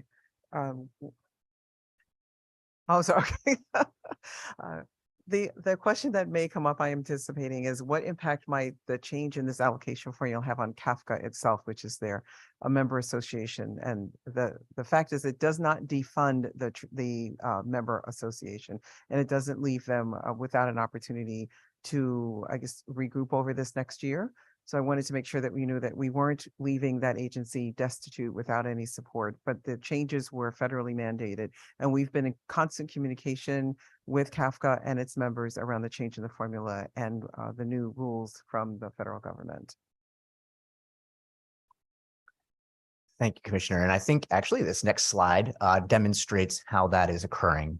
So you'll see here a pie chart that breaks down the 90% funding for the community action agencies, those eligible entities. And I just want to draw your attention to the purple piece of the wedge, $248,369. 5% of the overall funding is generally retained for discretionary funding for emergency uses and for training and other types of activities under CSBG. This year, we will be using the large majority of that discretionary funding, as the Commissioner just referenced, to maintain CAFCA's funding for the upcoming year, so that this change in the federal rules and the allocation formula don't suddenly leave them without funding for this period. So that is the portion of the pie that is now going to be used for CAFCA in this 2024 allocation plan. And finally, I wanted to bring this slide up. I think this is important to be able to see because this shows not just the funding over from 2022 to 2023, but it reflects the updated allocation formula plus all of the carry forward. So you'll see that in the end, net, all of the community action agencies are actually going to see an increase in funding between 2023 and 2024 once those COLAs are incorporated into the block grant amounts and the allocation formula, even with the updated allocation formula. Though, again, we are going to level fund those who saw a decrease to ensure that they're not seeing any overall shortfalls compared to the prior year. And I think that brings us to the end, and we'd be happy to take any questions. Senator Austin. Thank you very much. Commissioner, we had talked about this in the briefing. The COLA is, I want to say specifically, COLA does not mean an increase for workers, correct? Is that correct? That is correct. It is to the funding line itself. So it may include wages, but it may also just be for other purposes. It's for each agency to be able to determine how to apply in the best. Because and relative to that issue, when we put in increases in the minimum wage, does that automatically increase the block grant that we would be getting? No, it does not, Senator, at all. The block grant is the classic definition that number remains static. And as Deputy Commissioner Hadler mentioned, our anticipation is that it will remain the same for this year as it would for last year.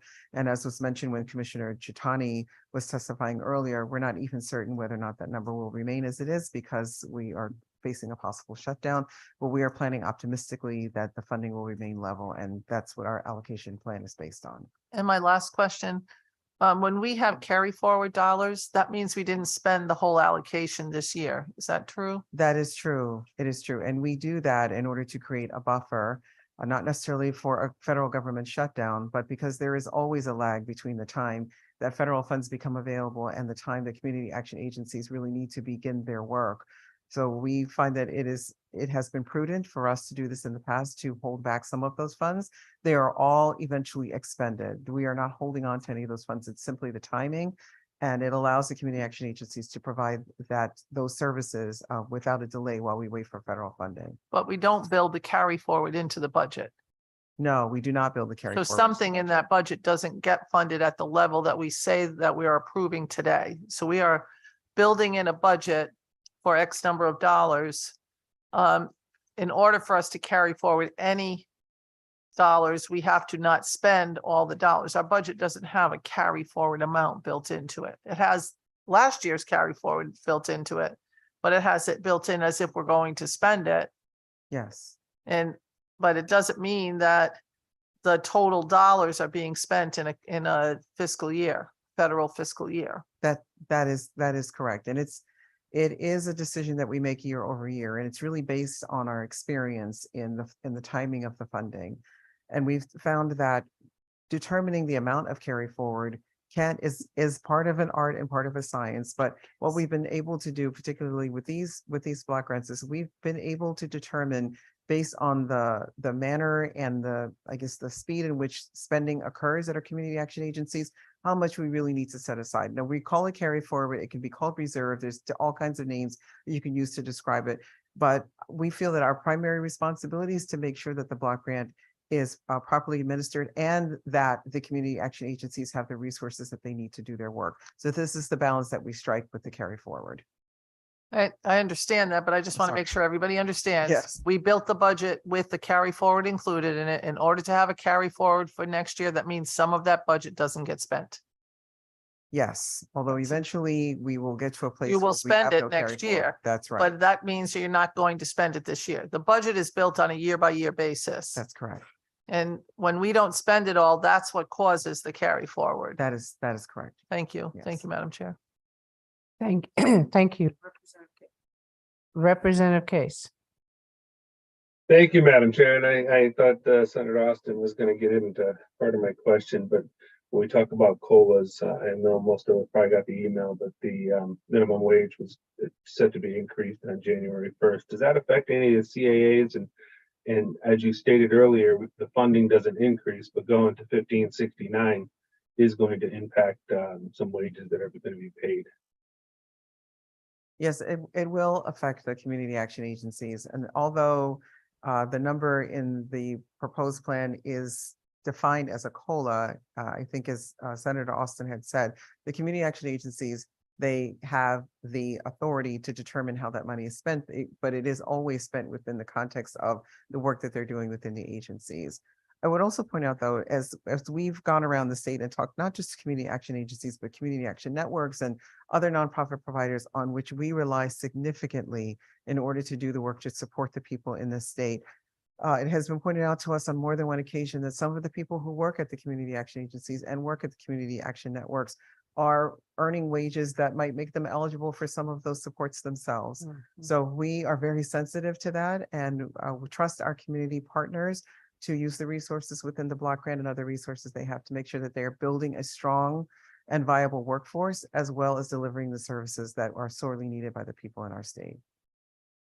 Thank you, Commissioner. And because we just got that announcement at 1:42, so it was quite timing. And I just want to say thank you to Deputy Commissioner Hadler for coming out to see our local CAA this past week and learn what we're about here in the Northwest corner. So once again, thank you. And that's all I have, Madam Chair.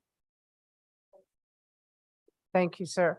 I want to ask a couple of questions about the funding shifts that are going on right now.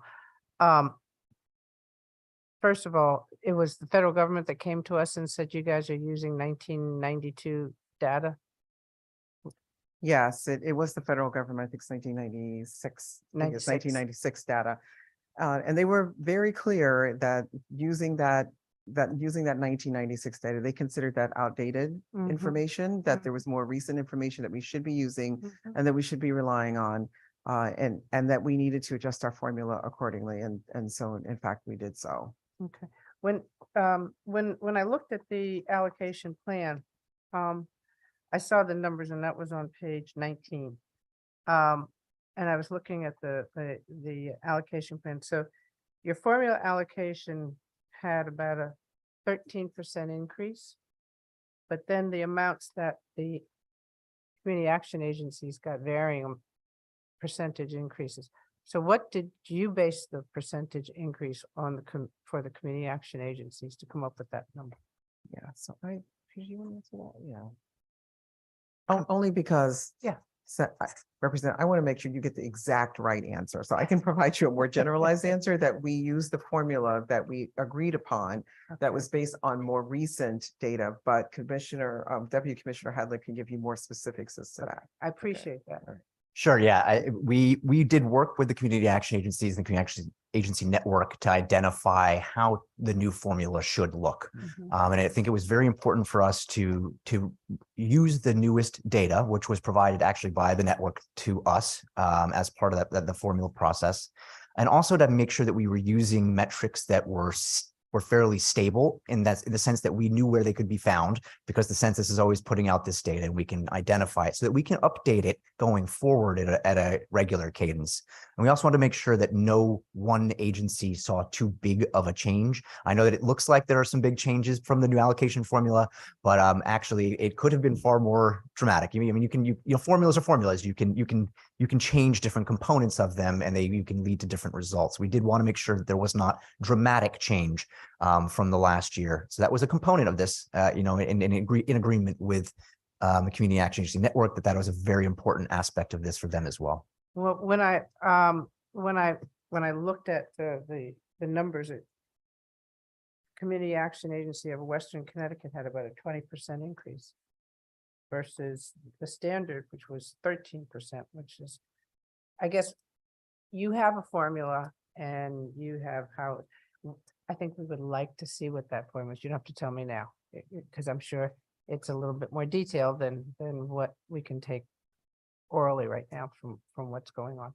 I would like to see how that was determined, because my other question is, when we figure out how we allocate monies to the community action agencies, do we say we look at poverty, we look at education, we look at employment?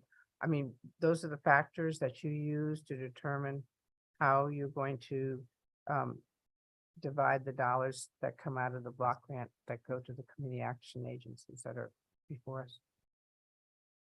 We really looked at population. And the population that is 125% of the federal poverty level or lower, which is the core service population for the community services block grant, that is by far the largest driver of how the dollars were divided up. So we looked at every single town in each of the catchment areas for each of the community action agencies and identified that population based on census data. And so I think you're seeing the effect of changes in where poverty is now in Connecticut versus where it is in 1996. That is certainly part of what you're seeing with this information. And we also use the overall population in each of those towns and each of those catchment areas as another component of the formula. Those are the two pieces that we really focused on in setting the numbers. I think, and I thought it was population, but it was the economy, because I know along the southern part of Connecticut, or the Gold Coast, everybody ran away from New York and they all ran here. And it made things seem like, things are going up, but really it's not going up. Just the population that's coming in have more money, but we still have, I think, the same same population of people who are at 125% of federal poverty. So when I looked at the stats on some of the different community action agencies, I was looking at the number of people that qualify for certain things. And those numbers didn't really change, but how much somebody made coming from New York, but that doesn't really, okay, I'll stop. Anyhow, it was just, I understand how you utilize it, but so that we don't end up creating more pockets that grow, I think we, either through our federal delegation or through Connecticut, we need to look at how we do distribution for these types of programs and services, because the purpose is to reduce the number of people that get those services. But that's not what we're doing. We're increasing the rich people that are coming in from New York. So that diminishes the amount of money that we have. So there's a little something there that I think we need to, work on or look at. And thank you very much for indulging with me on this, but it's something that I look at, because I've seen the community action agencies in my district. There's one, but the services and how much they really go out there, sometimes it's amazing. And I just, I feel we owe it to them to say, we need to come up with a new way of doing this, since we have different types of things that skew our numbers. Okay, thank you. Are there any questions or comments? Rep. Porter. Did I give you an intro, honey? Thank you, Madam Chair. And please forgive me because I did get distracted for a couple of minutes. And where I picked up, you may have answered this with Representative Walker, but I didn't get any clarity on it. I wanted to go back to the 2024 allocation form that we're looking at, and I'm specifically interested in New Haven because they are amongst one that has experienced a decrease. You referenced changes in poverty population and a change in the funding formula. Could you just explain what that means and how that is impacting certain areas? Sure. Thank you. DC Havler and I can do that together. So the formula that had been used to determine what the allocations are were based on 1996 poverty data. The federal government came back and said, Connecticut, and along with some other states, you can no longer do that. You need to really formulate your allocations based on what they consider the most recent available poverty data, which was, I believe, 2004. Is that right? 2000. I'm sorry, you said Poverty, the poverty data. Okay. Yeah. 2021. Oh, okay. Thank you. Yeah. From 2021. So we were obligated to do that. And that meant that the formula that we needed to do two things, right? One was to use the poverty data from 2021. There's another set of data I'm thinking about from 2004, so I apologize. And then we also could no longer fund the member association, CAFCA, which they were also receiving a little bit in our allocation plan, we're hoping to hold them steady at about $240,000. So those were two really critical pieces of the formula that we were using for allocation purposes. So that means that we had to come up with a different formula. And there was a lot of back and forth. And I would like to say collaboration and discussion between the community action agencies, their member organization, and the department to really land on a formula that maybe not everyone was happy with, but everyone could live with. We'll just put it that way, because there's always some compromise that needs to be struck. And in applying that formula, this is how we came up with this allocation formula. So I guess my question is the formula equitable? I mean, I can understand compromise, negotiating and all of that good stuff, but at the end of the day, we're talking about people that are in dire need. Yes. The people that have been disproportionately impacted. And it's generational when we talk about this poverty and we look at the people that are being, the people that aren't being served. I was going to say being served. So I'd like to know, is it equitable? And from your lens, as well as the community action agency folks, like, were you able to meet somewhere in the middle where we feel like we're doing what's right and just? Yes, I would say that we are, and there were a lot of difficult conversations to come to that point. Oh, and the equity is always at the center. So, to Representative Walker's point, you may have some communities where the core number of people in poverty remains the same, but the percentage looks different because you may have people that have much higher incomes and wages coming into a place. And so that skews the percentage. But we also rely on the community action agencies that are on the ground. They're doing the work every day to say, you DSS may be applying a specific formula, but that's not necessarily what's happening here where we are. That's not the way that it works. So we would try to be as open and collaborative and have as much back and forth as we could, knowing that we had these two particular restrictions around the data that we could use and knowing that we could no longer fund Kafka as we had. So all I can say, Representative Porter, is I think that we did the best that we could. That doesn't mean that we are not open to revisiting the formula in the next year, but knowing that we had certain restrictions and really, that wanted, and it's important, it's critical that the community action agencies be a partner in what that formula looks like, that we're come before you today with this allocation plan. And I appreciate you stating that. And I absolutely believe and know in my heart that you guys are doing, the best you can. And the only thing that I will push back a little bit on is I'm in the community and the people that didn't need help are actually in need of help now. So some of that comes into play with New York moving in, but you also have to take into play in consideration that people that didn't need help pre-COVID are in dire need post-COVID, right? And the people that needed help pre-COVID need even more help now. So it's just really concerning to me to see, what's happening with funding in New Haven, because we're a haven. No pun intended, but we are a haven and everybody's coming to New Haven. And a lot of those folks don't live in New Haven, but they're being serviced in New Haven. Right. And then you have the people that are living in New Haven that are not getting service. So that's a concern. So just really working together to figure out how we bring about a balance that is equitable. And I'm glad that we're open, right? Yes. And we will have further discussions around this. So. Thank you so much. And thank you, Madam Chair. Thank you, Representative McCarty.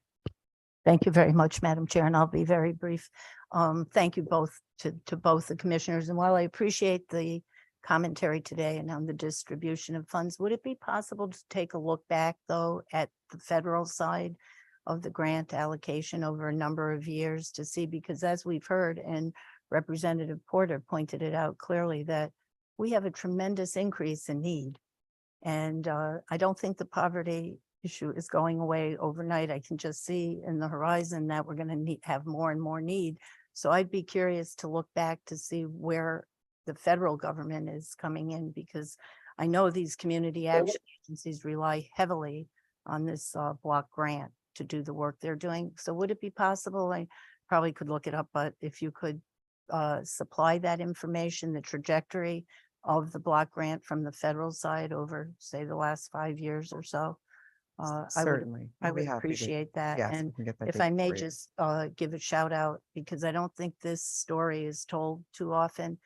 And my colleagues know, working with the community action, these individuals certainly appreciate the help and the hands up. And we've had cases where people come back and thank, and they get the employment and the jobs, and we move them out of poverty. So I think it's critical that at this stage that they receive the funding they need so that they can become, as Representative Walker said, more self-sufficient. So I just wanted to make that people don't that understand that these agencies are working so hard to lift people up out of poverty, but we need to have a strong voice and the help we need from the federal side. Thank you. Thank you. Are there any other questions or comments?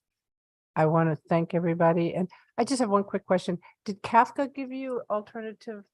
Was it Kafka that gave you the alternative route plans, the choices? Yes, it was Kafka and all of the members. okay. Yes, and that dialogue continues. Okay. Yes.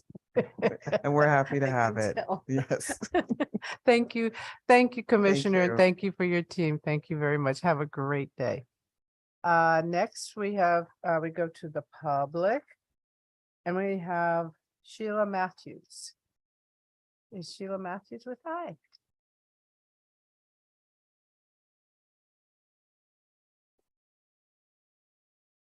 Good afternoon.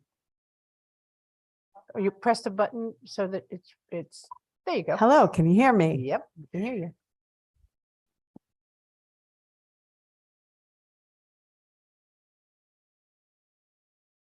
Nope, you want.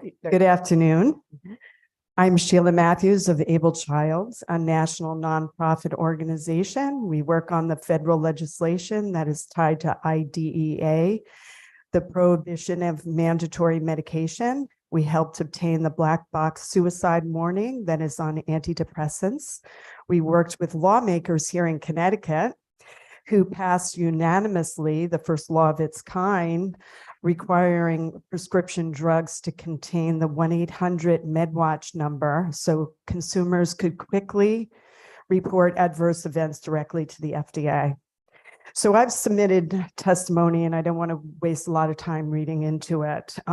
We oppose this the block grant based on the vague language regarding discretionary projects.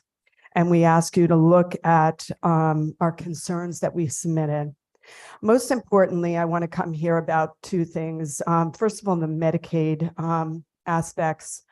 I just want to say that, let me go to the statistics you guys were talking about afterwards, but there is a case in the Killingly Board of Education that is now facing State Board of Education action. And I've submitted the information regarding the attorney that is connected to the complaint that is going before the Board of Education. I believe that this is a corruption issue regarding Medicaid. And I believe that this action against Killingly is to force access to these Medicaid grants. Okay, excuse me. Ma'am. Sure. Can I just ask, what, you have to make it direct relate to the block grant? That's what we're hearing about today. Oh, sure. Okay, so part of the block grant is to expand behavioral health and access to behavioral health. So this is directly in relationship to the block grant. Okay, so you can, So wait, before you go go, the allocation that you're speaking of is in the block grant? the allocation that I'm speaking of is towards the money that you are receiving from the federal government regarding the block grant. So it is directly related to this block grant. I've submitted the testimony and you can look at it. I plan on submitting it to the Attorney General. Okay, and so with that said, I want to move on to the compliance issue regarding Medicaid in the state of Connecticut. Okay, that the Medicaid in state of Connecticut would not be, this is not the block grant. You would want to make that testimony to the Human Services Committee in their allocations for Medicaid. This is very specific and very To the fine. behavioral health. Yeah. Okay, that's why I'm here. No, no. This is a very specific grant that is defined and allocated by the things that are in here. If you look in the packet, they actually tell you where the funding are, the summaries and descriptive summaries. It's on the back page. And Right. it talks about where the grants are going. Mhm. And what you are talking about probably would be under Human Services. This is not about Medicaid allocations. That's a separate entity. We have this, that has nothing to do with the block grant that we're doing now. Okay, well, I signed up and I read the governor's distribution. Isn't this a joint public hearing for the block grant allocation plan? Yes. Okay, that's why I'm here. It's an allocation of the federal funds that are going to different providers in the state of Connecticut, correct? Very prescriptive. Yes. So you're saying that the grant that you're talking about is in this block grant it would be in the children's allocation? Is that what you're saying? I'm saying that it is in the block grant. It's under discretionary projects. The language, first of all, the language is so vague that I gathered that because you Okay. felt that what you're talking about, your specific allocation amounts that you're talking about, you think is in this block grant, but it is not. Okay, well, I read the governor's plan.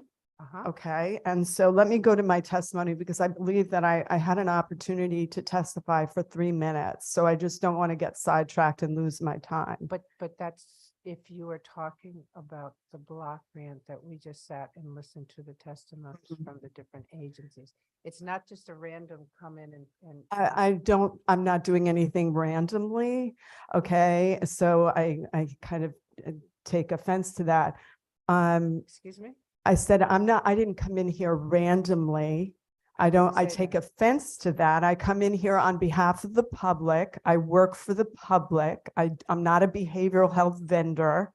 And I have an opportunity regarding this block grant to testify. So that's what I'm trying to do. No, the block grant has specific guidelines and Yes. specific things that you can testify on. If we open it up to everyone and say because they do Medicaid or any of those things, then we would be here for a long time. If we talk about childcare, we would be here for a long time. There are many ways of funding these types of programs and possibly the program that you have. I can see that you are unhappy about the I'm circumstances. not unhappy. Okay, you can define it. I'm not going to. Okay. And so therefore, what you're trying to testify in front of us is not appropriate because it's not in this block grant.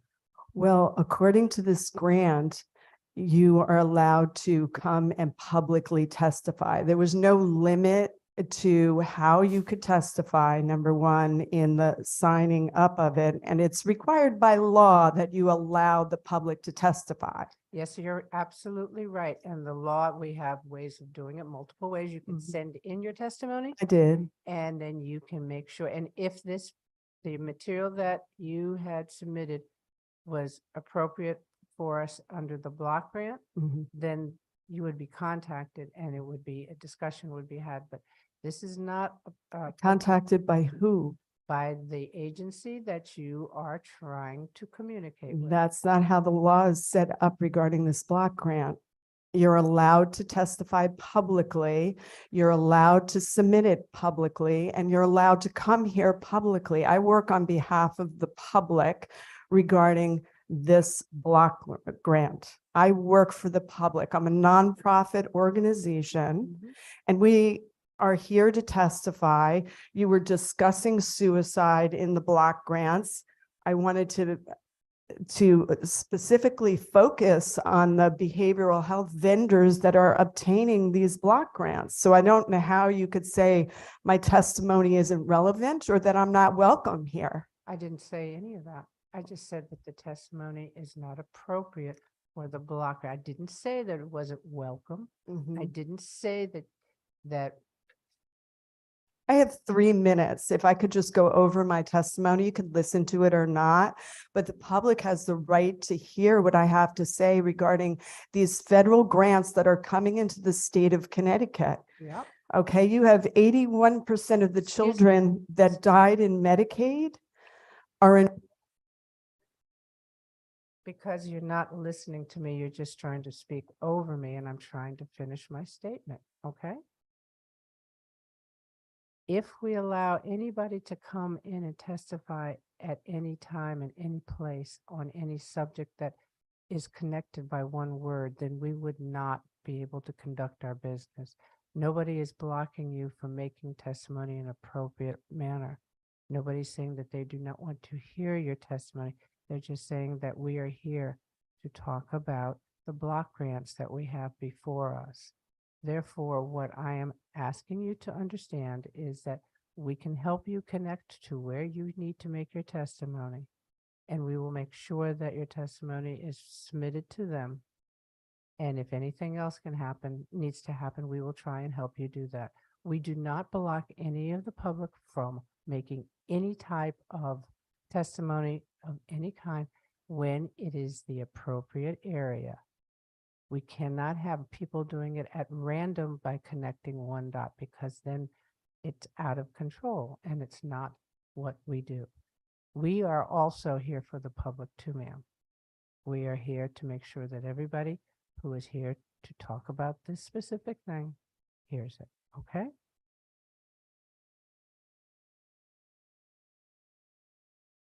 You can go ahead and put it back on, but if you just talk over me, then that makes it unruly, and that's not a conversation. Okay, are you finished? I think that you're getting a little out of control in your approach to me. I have not done anything that requires sarcasm. I'm not rolling my eyes. I'm not Okay. disrespecting you. Okay. I'm trying to help you understand what our standards are and how we do things. I'm not trying to do anything to you, ma'am. I'm just trying to explain how things work, okay? Okay, I asked you if you were finished so I can then start talking. You told me I was talking over you. So I want to make sure that you were finished. I am not finished because I have to go through the public hearing next. I have to conclude, I have to go through the committee meeting, the committee meeting next. Okay. Okay. So are you not letting the public access this forum? No, the public is going to access it for the appropriate things that we are talking about. You can't come and tell exactly what you want to make it a declaration of connection. It doesn't work that way, ma'am. It doesn't. Well, I'm not understanding that the public was allowed to sign up to testify here. I'm the only one from the public here testifying, and you're shutting me down. But if You're you could- telling me that wait, my wait, you're- testimony is not appropriate.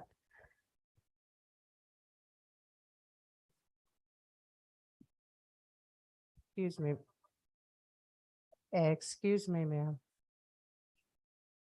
You cannot come in and shout. Yes, you were. Now you're not, because I turned your microphone off. That's the reason why. And the point that you made, you said you are the only one here from the public.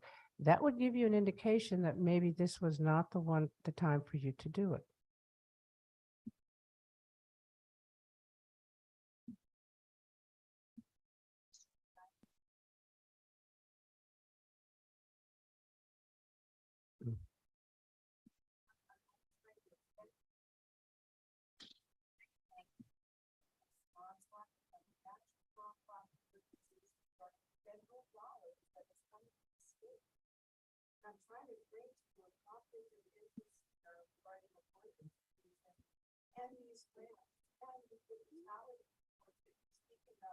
Okay.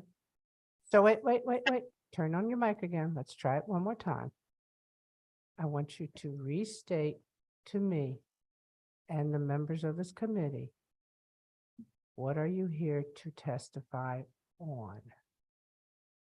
Hey, I'm here to testify on the joint public hearing regarding the allocation plan that you guys were discussing regarding lowering the fatality reports regarding suicide. You're allocating money to different agencies and to behavioral health vendors.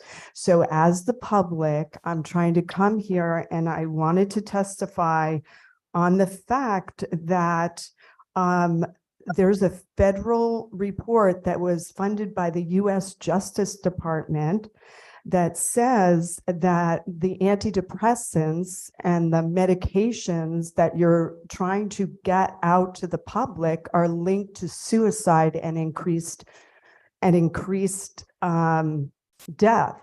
So what I'm trying to help this committee understand is that the questions that the screening techniques that you're using are dangerous because they're actually, the behavioral health vendors and the drug companies are actually using these to get more children on these drugs. And the state of Connecticut, if using these federal dollars, is participating in that, I wanted to bring it to your attention that the statistics that you're using are kind of skewed because you're not putting them in a category that the children are already on psychiatric drugs. So your fatality review, 81% of children who died were Medicaid recipients. And this is federal dollars. And this is a block grant that is indeed tied to the behavioral health action plan of the governor. The governor is planning on allocating these block grants. These are very important dollars going to different agencies. So what I'm trying to testify here on is that the psychiatric drugs are linked to increased risk of suicide.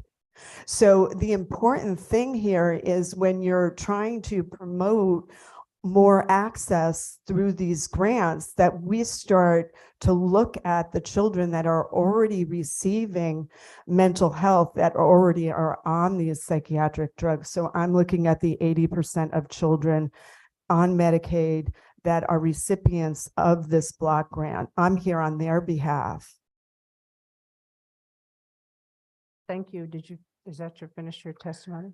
Yes, I've submitted it and I appreciate your time and your courtesy to me. Thank you. Thank you very much. Have a good day.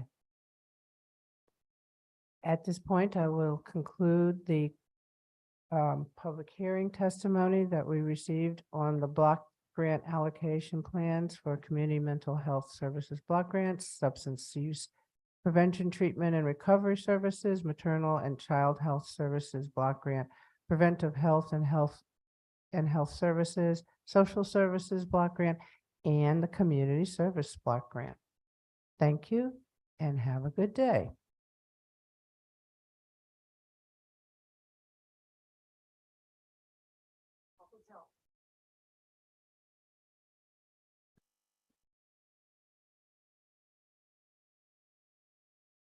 Good afternoon, everyone. Thank you, Madam Chair. I will at this time convene the Public Health Committee meeting. There are 4 block grants, and I would seek a motion to approve all 4 together.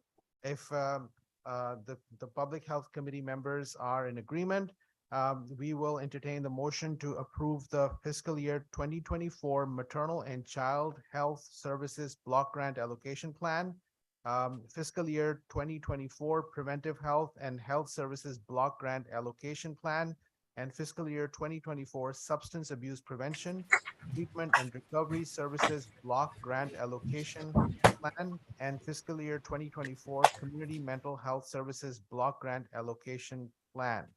Is there a motion? So move, Reb Cook. Thank you so much. Is there a second? Seconded. And we have a second. So we have a motion made and seconded, and I think we have had a fair amount of discussion. And I see no other discussion at this time. Madam Administrator, would you be able to do a roll call vote, please? Senator Anwar, Senator Anwar votes yes. Representative McCarthy Vahey, Representative McCarthy Vahey votes yes.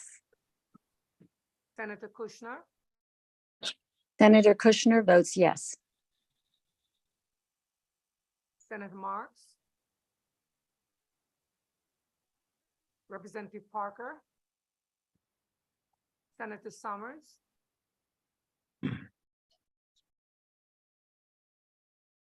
Representative Clarice Detrier, Representative Clarice Detrier votes yes. Representative Belton, Representative Burgess Gallo,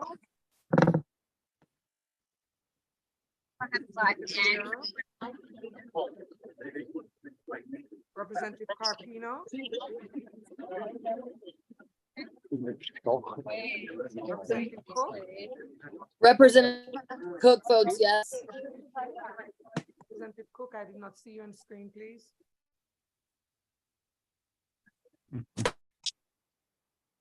Representative Cook votes yes. Dauphiné,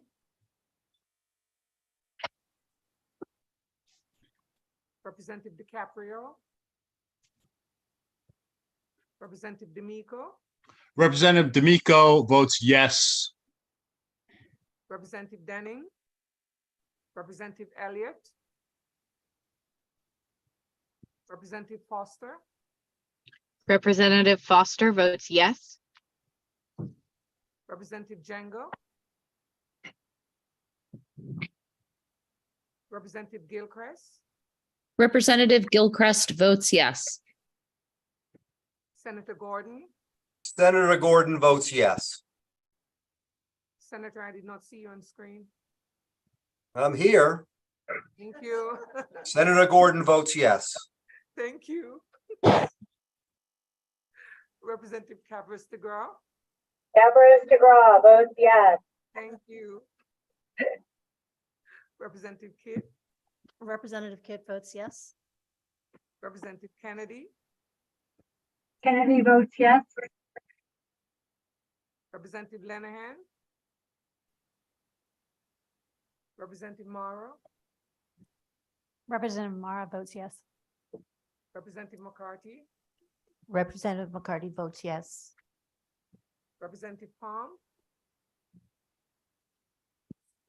Representative Corello, Representative Rader, Senator Rahman, Senator Rahman vote yes. Representative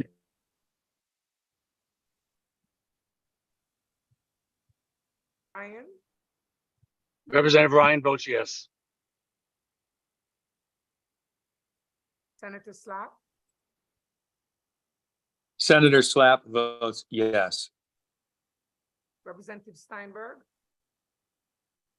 Representative Steinberg votes yes.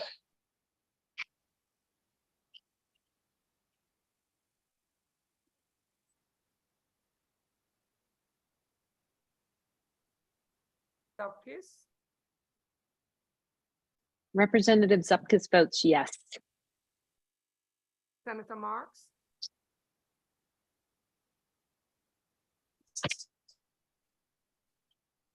Representative Parker, Representative Belton, Representative Burgess Givallo, What do I need to do? You need to do it all. Representative Carpino, Representative Dauphiné, Representative DiCaprio, Representative Denning, Representative Elliott, Representative Django. I'm gonna just try and see if I Representative Palm, Representative Perello, Representative Rader, Representative Reddington Hughes, Representative Terciak, Representative Wheelander, Representative Wheelander votes yes.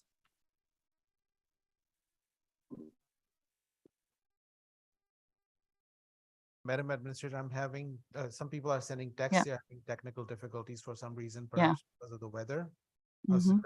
Representative Reddington Hughes has joined. Go ahead. Yes. Reddington Hughes votes yes. Thank you.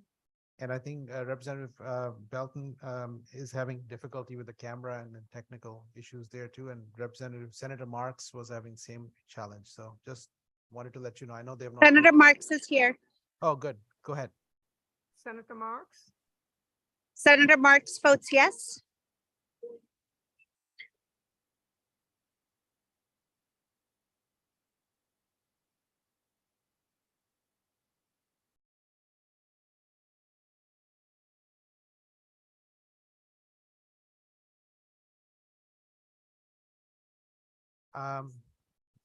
I think we are not going to be able to hold the votes. Madam Administrator, would you be able to do the tally for us, please? Did they get my vote, sir? Senator Yes, Marks? we did. Okay, thank you. Thank you. Total members voting 23, absent and not voting 15. Those abstain, 0. Thank you so much. And Public Health Committee will be in recess. Thank you. Back to you, Madam Chair. Senator Lesser or Representative Gilchrist. There we go. It's going to be myself. Thank you, Representative Walker. I would like to call the meeting of the Human Services Committee to order and ask for a motion to approve fiscal year 24 Community Mental Health Services Block Grant Allocation, the Social Services Block Grant Allocation Plan, the Community Services Block Grant Allocation Plan. Do I have a motion? So moved. So moved. All right, Seconded. moved by Representative Case and seconded by Senator Lesser. Is there any conversation? Seeing none, could I ask the clerk to please call the roll? Representative Gilchrist, Yes. Senator Lesser, Yes. Senator Seminara, Senator Seminara votes yes. Representative Case. Representative Case, yes. One more time for me, please. Representative Case votes yes. Thank you. Senator Gaston. Representative Dathan, Representative Dathan votes yes. Senator Marr. Senator Marr votes yes. One more time for me, please. Senator Marr votes yes. Thank you. Representative Butler. Representative Cook. Representative Cook votes yes. Representative Comey. Yes. Representative Exum.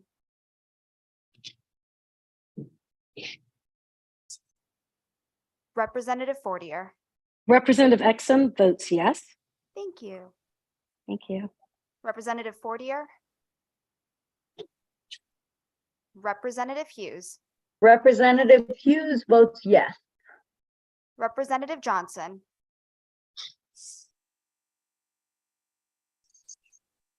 Representative Kit.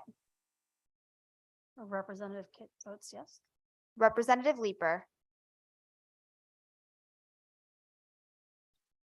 Representative Santiago. Santiago votes yes. Representative Buckby. Representative Buckby votes yes. Representative Ferraro. Representative Ferraro votes yes. Representative Mastro Francesco.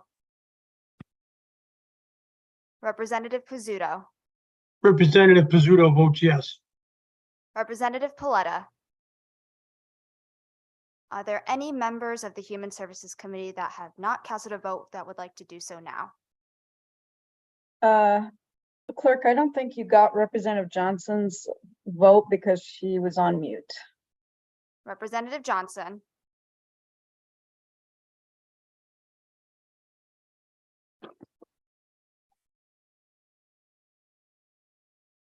Representative Johnson, you're on mute. Yeah, well, it's hard to get unmuted on my cell phone. Am I unmuted now? Yes, how would you like to cast your vote?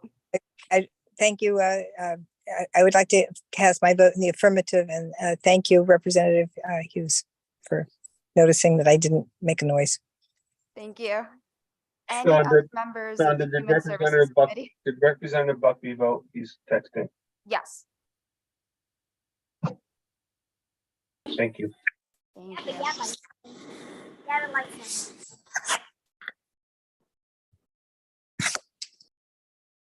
Madam Clerk, when you're ready, please announce the tally.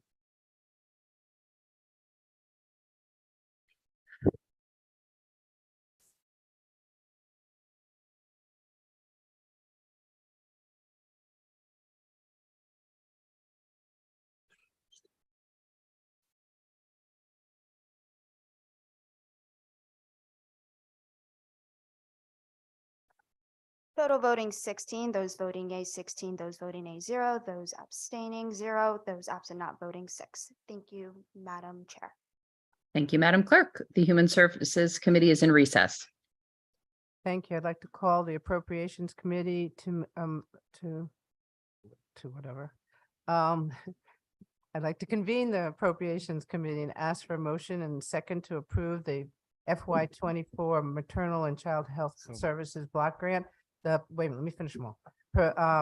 Preventive Health and Health Services Block Grant Allocation Plan, Substance Abuse Prevention, Treatment and Recovery Services Block Grant Allocation Plan, Community Mental Health Services Block Grant Allocations Plan, Social Services Block Grant Allocations Plan, and Community Services Block Grant Allocations Plan. May I have a motion?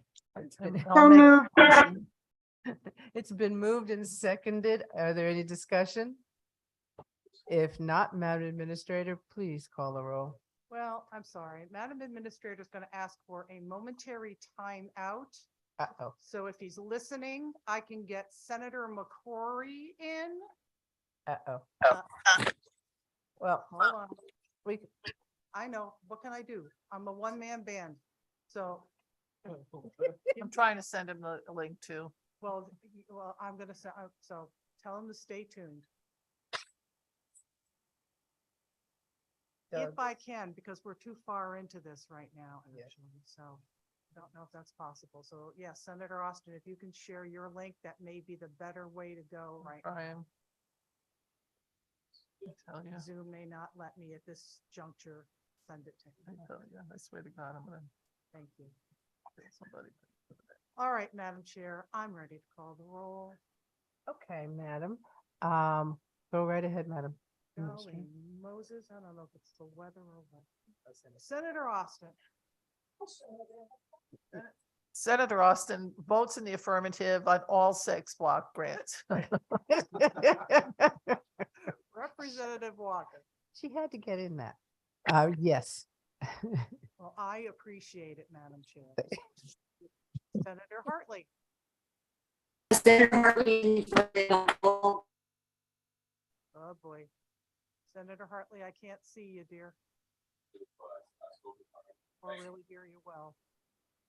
Can you try again? Senator Hartley, I'm going to swing. What just happened?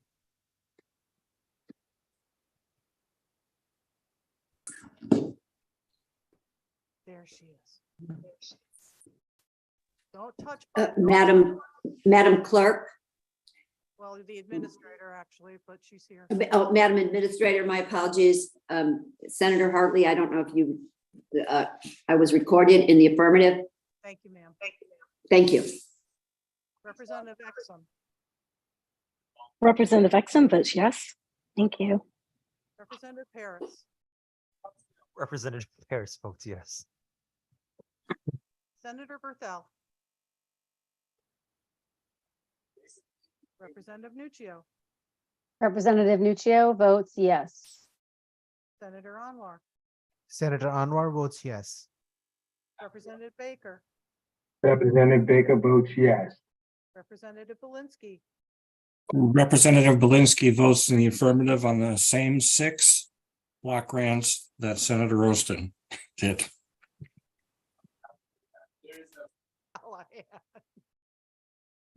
Representative Callahan. Representative Callahan votes yes. Thank you, sir. Representative Candelaria. Representative Candelaria votes yes. On all of them. Thank you. Representative Chalesky. Representative Chaleski votes yes. Representative Curry, Good afternoon. Representative Curry votes yes.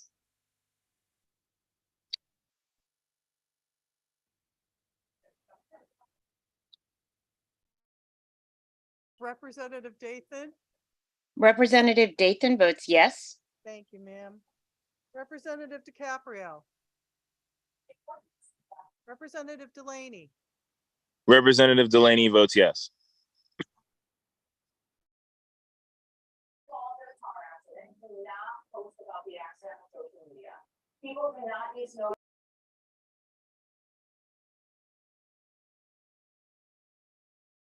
Representative Felipe. Representative Felipe votes yes. Senator Flexer.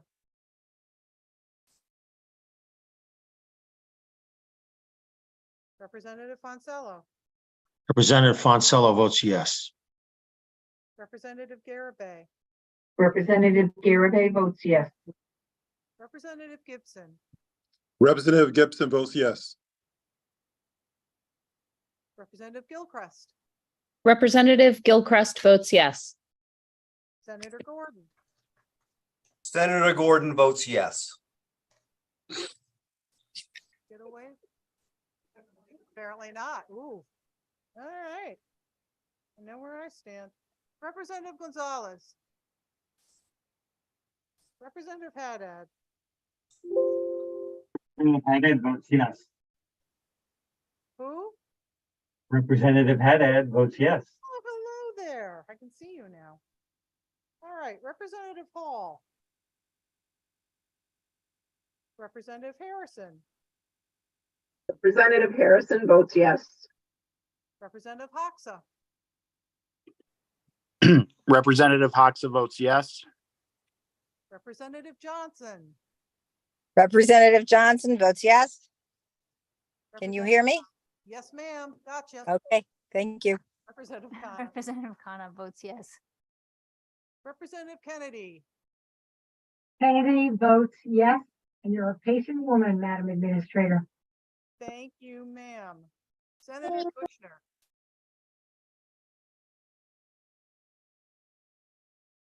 Senator Kushner. Hold on, I was having trouble unmuting. This is Senator Kushner, and Senator Kushner votes yes. Thank you, ma'am. I see and hear you. Thank you. Senator Lesser. Thank you. Senator Lesser votes yes. Senator Marks. Senator Marks votes yes. Thank you, ma'am.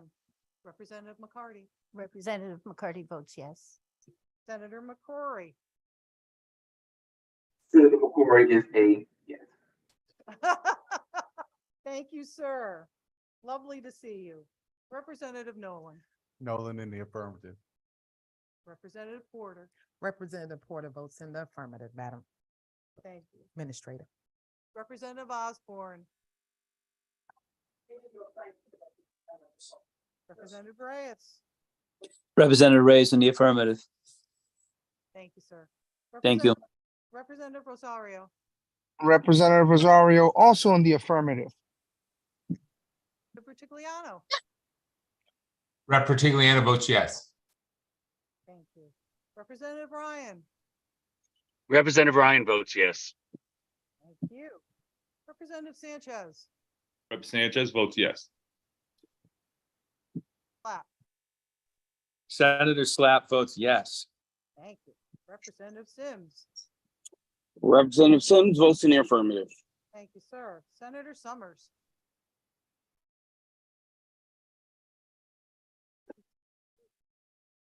Representative Terciak. Senator Winfield. Senator Winfield in the affirmative. Thank you, sir. Representative Zawistowski. Okay. One more time, Senator Berthel. Representative Dillon, because I did see you. Dillon in the affirmative. Thank you, ma'am. Senator Flexer. Representative Gonzalez. Representative Hall. Representative Osborne. Senator Summers.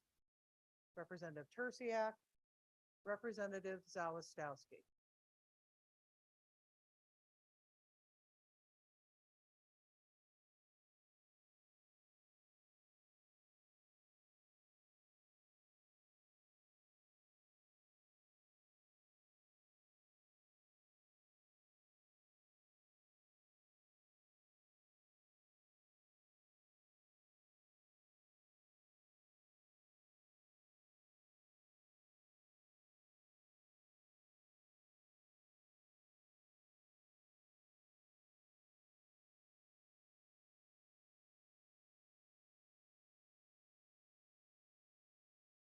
You certainly may.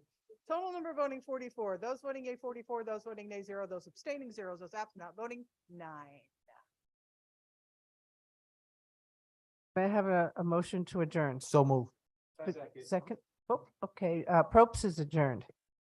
Thank you. I will reconvene the Public Health Committee meeting. I will entertain a motion to adjourn. Anyone? Okay, moved. and second, all right. Second. Anyone, everyone in agreement? Yes, we stand adjourned from Public Health.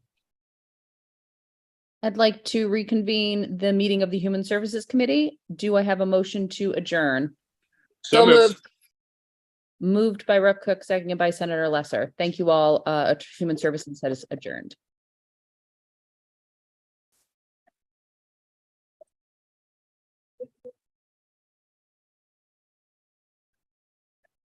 Have a wonderful afternoon. Thank you, everybody, for being so patient. Thank you.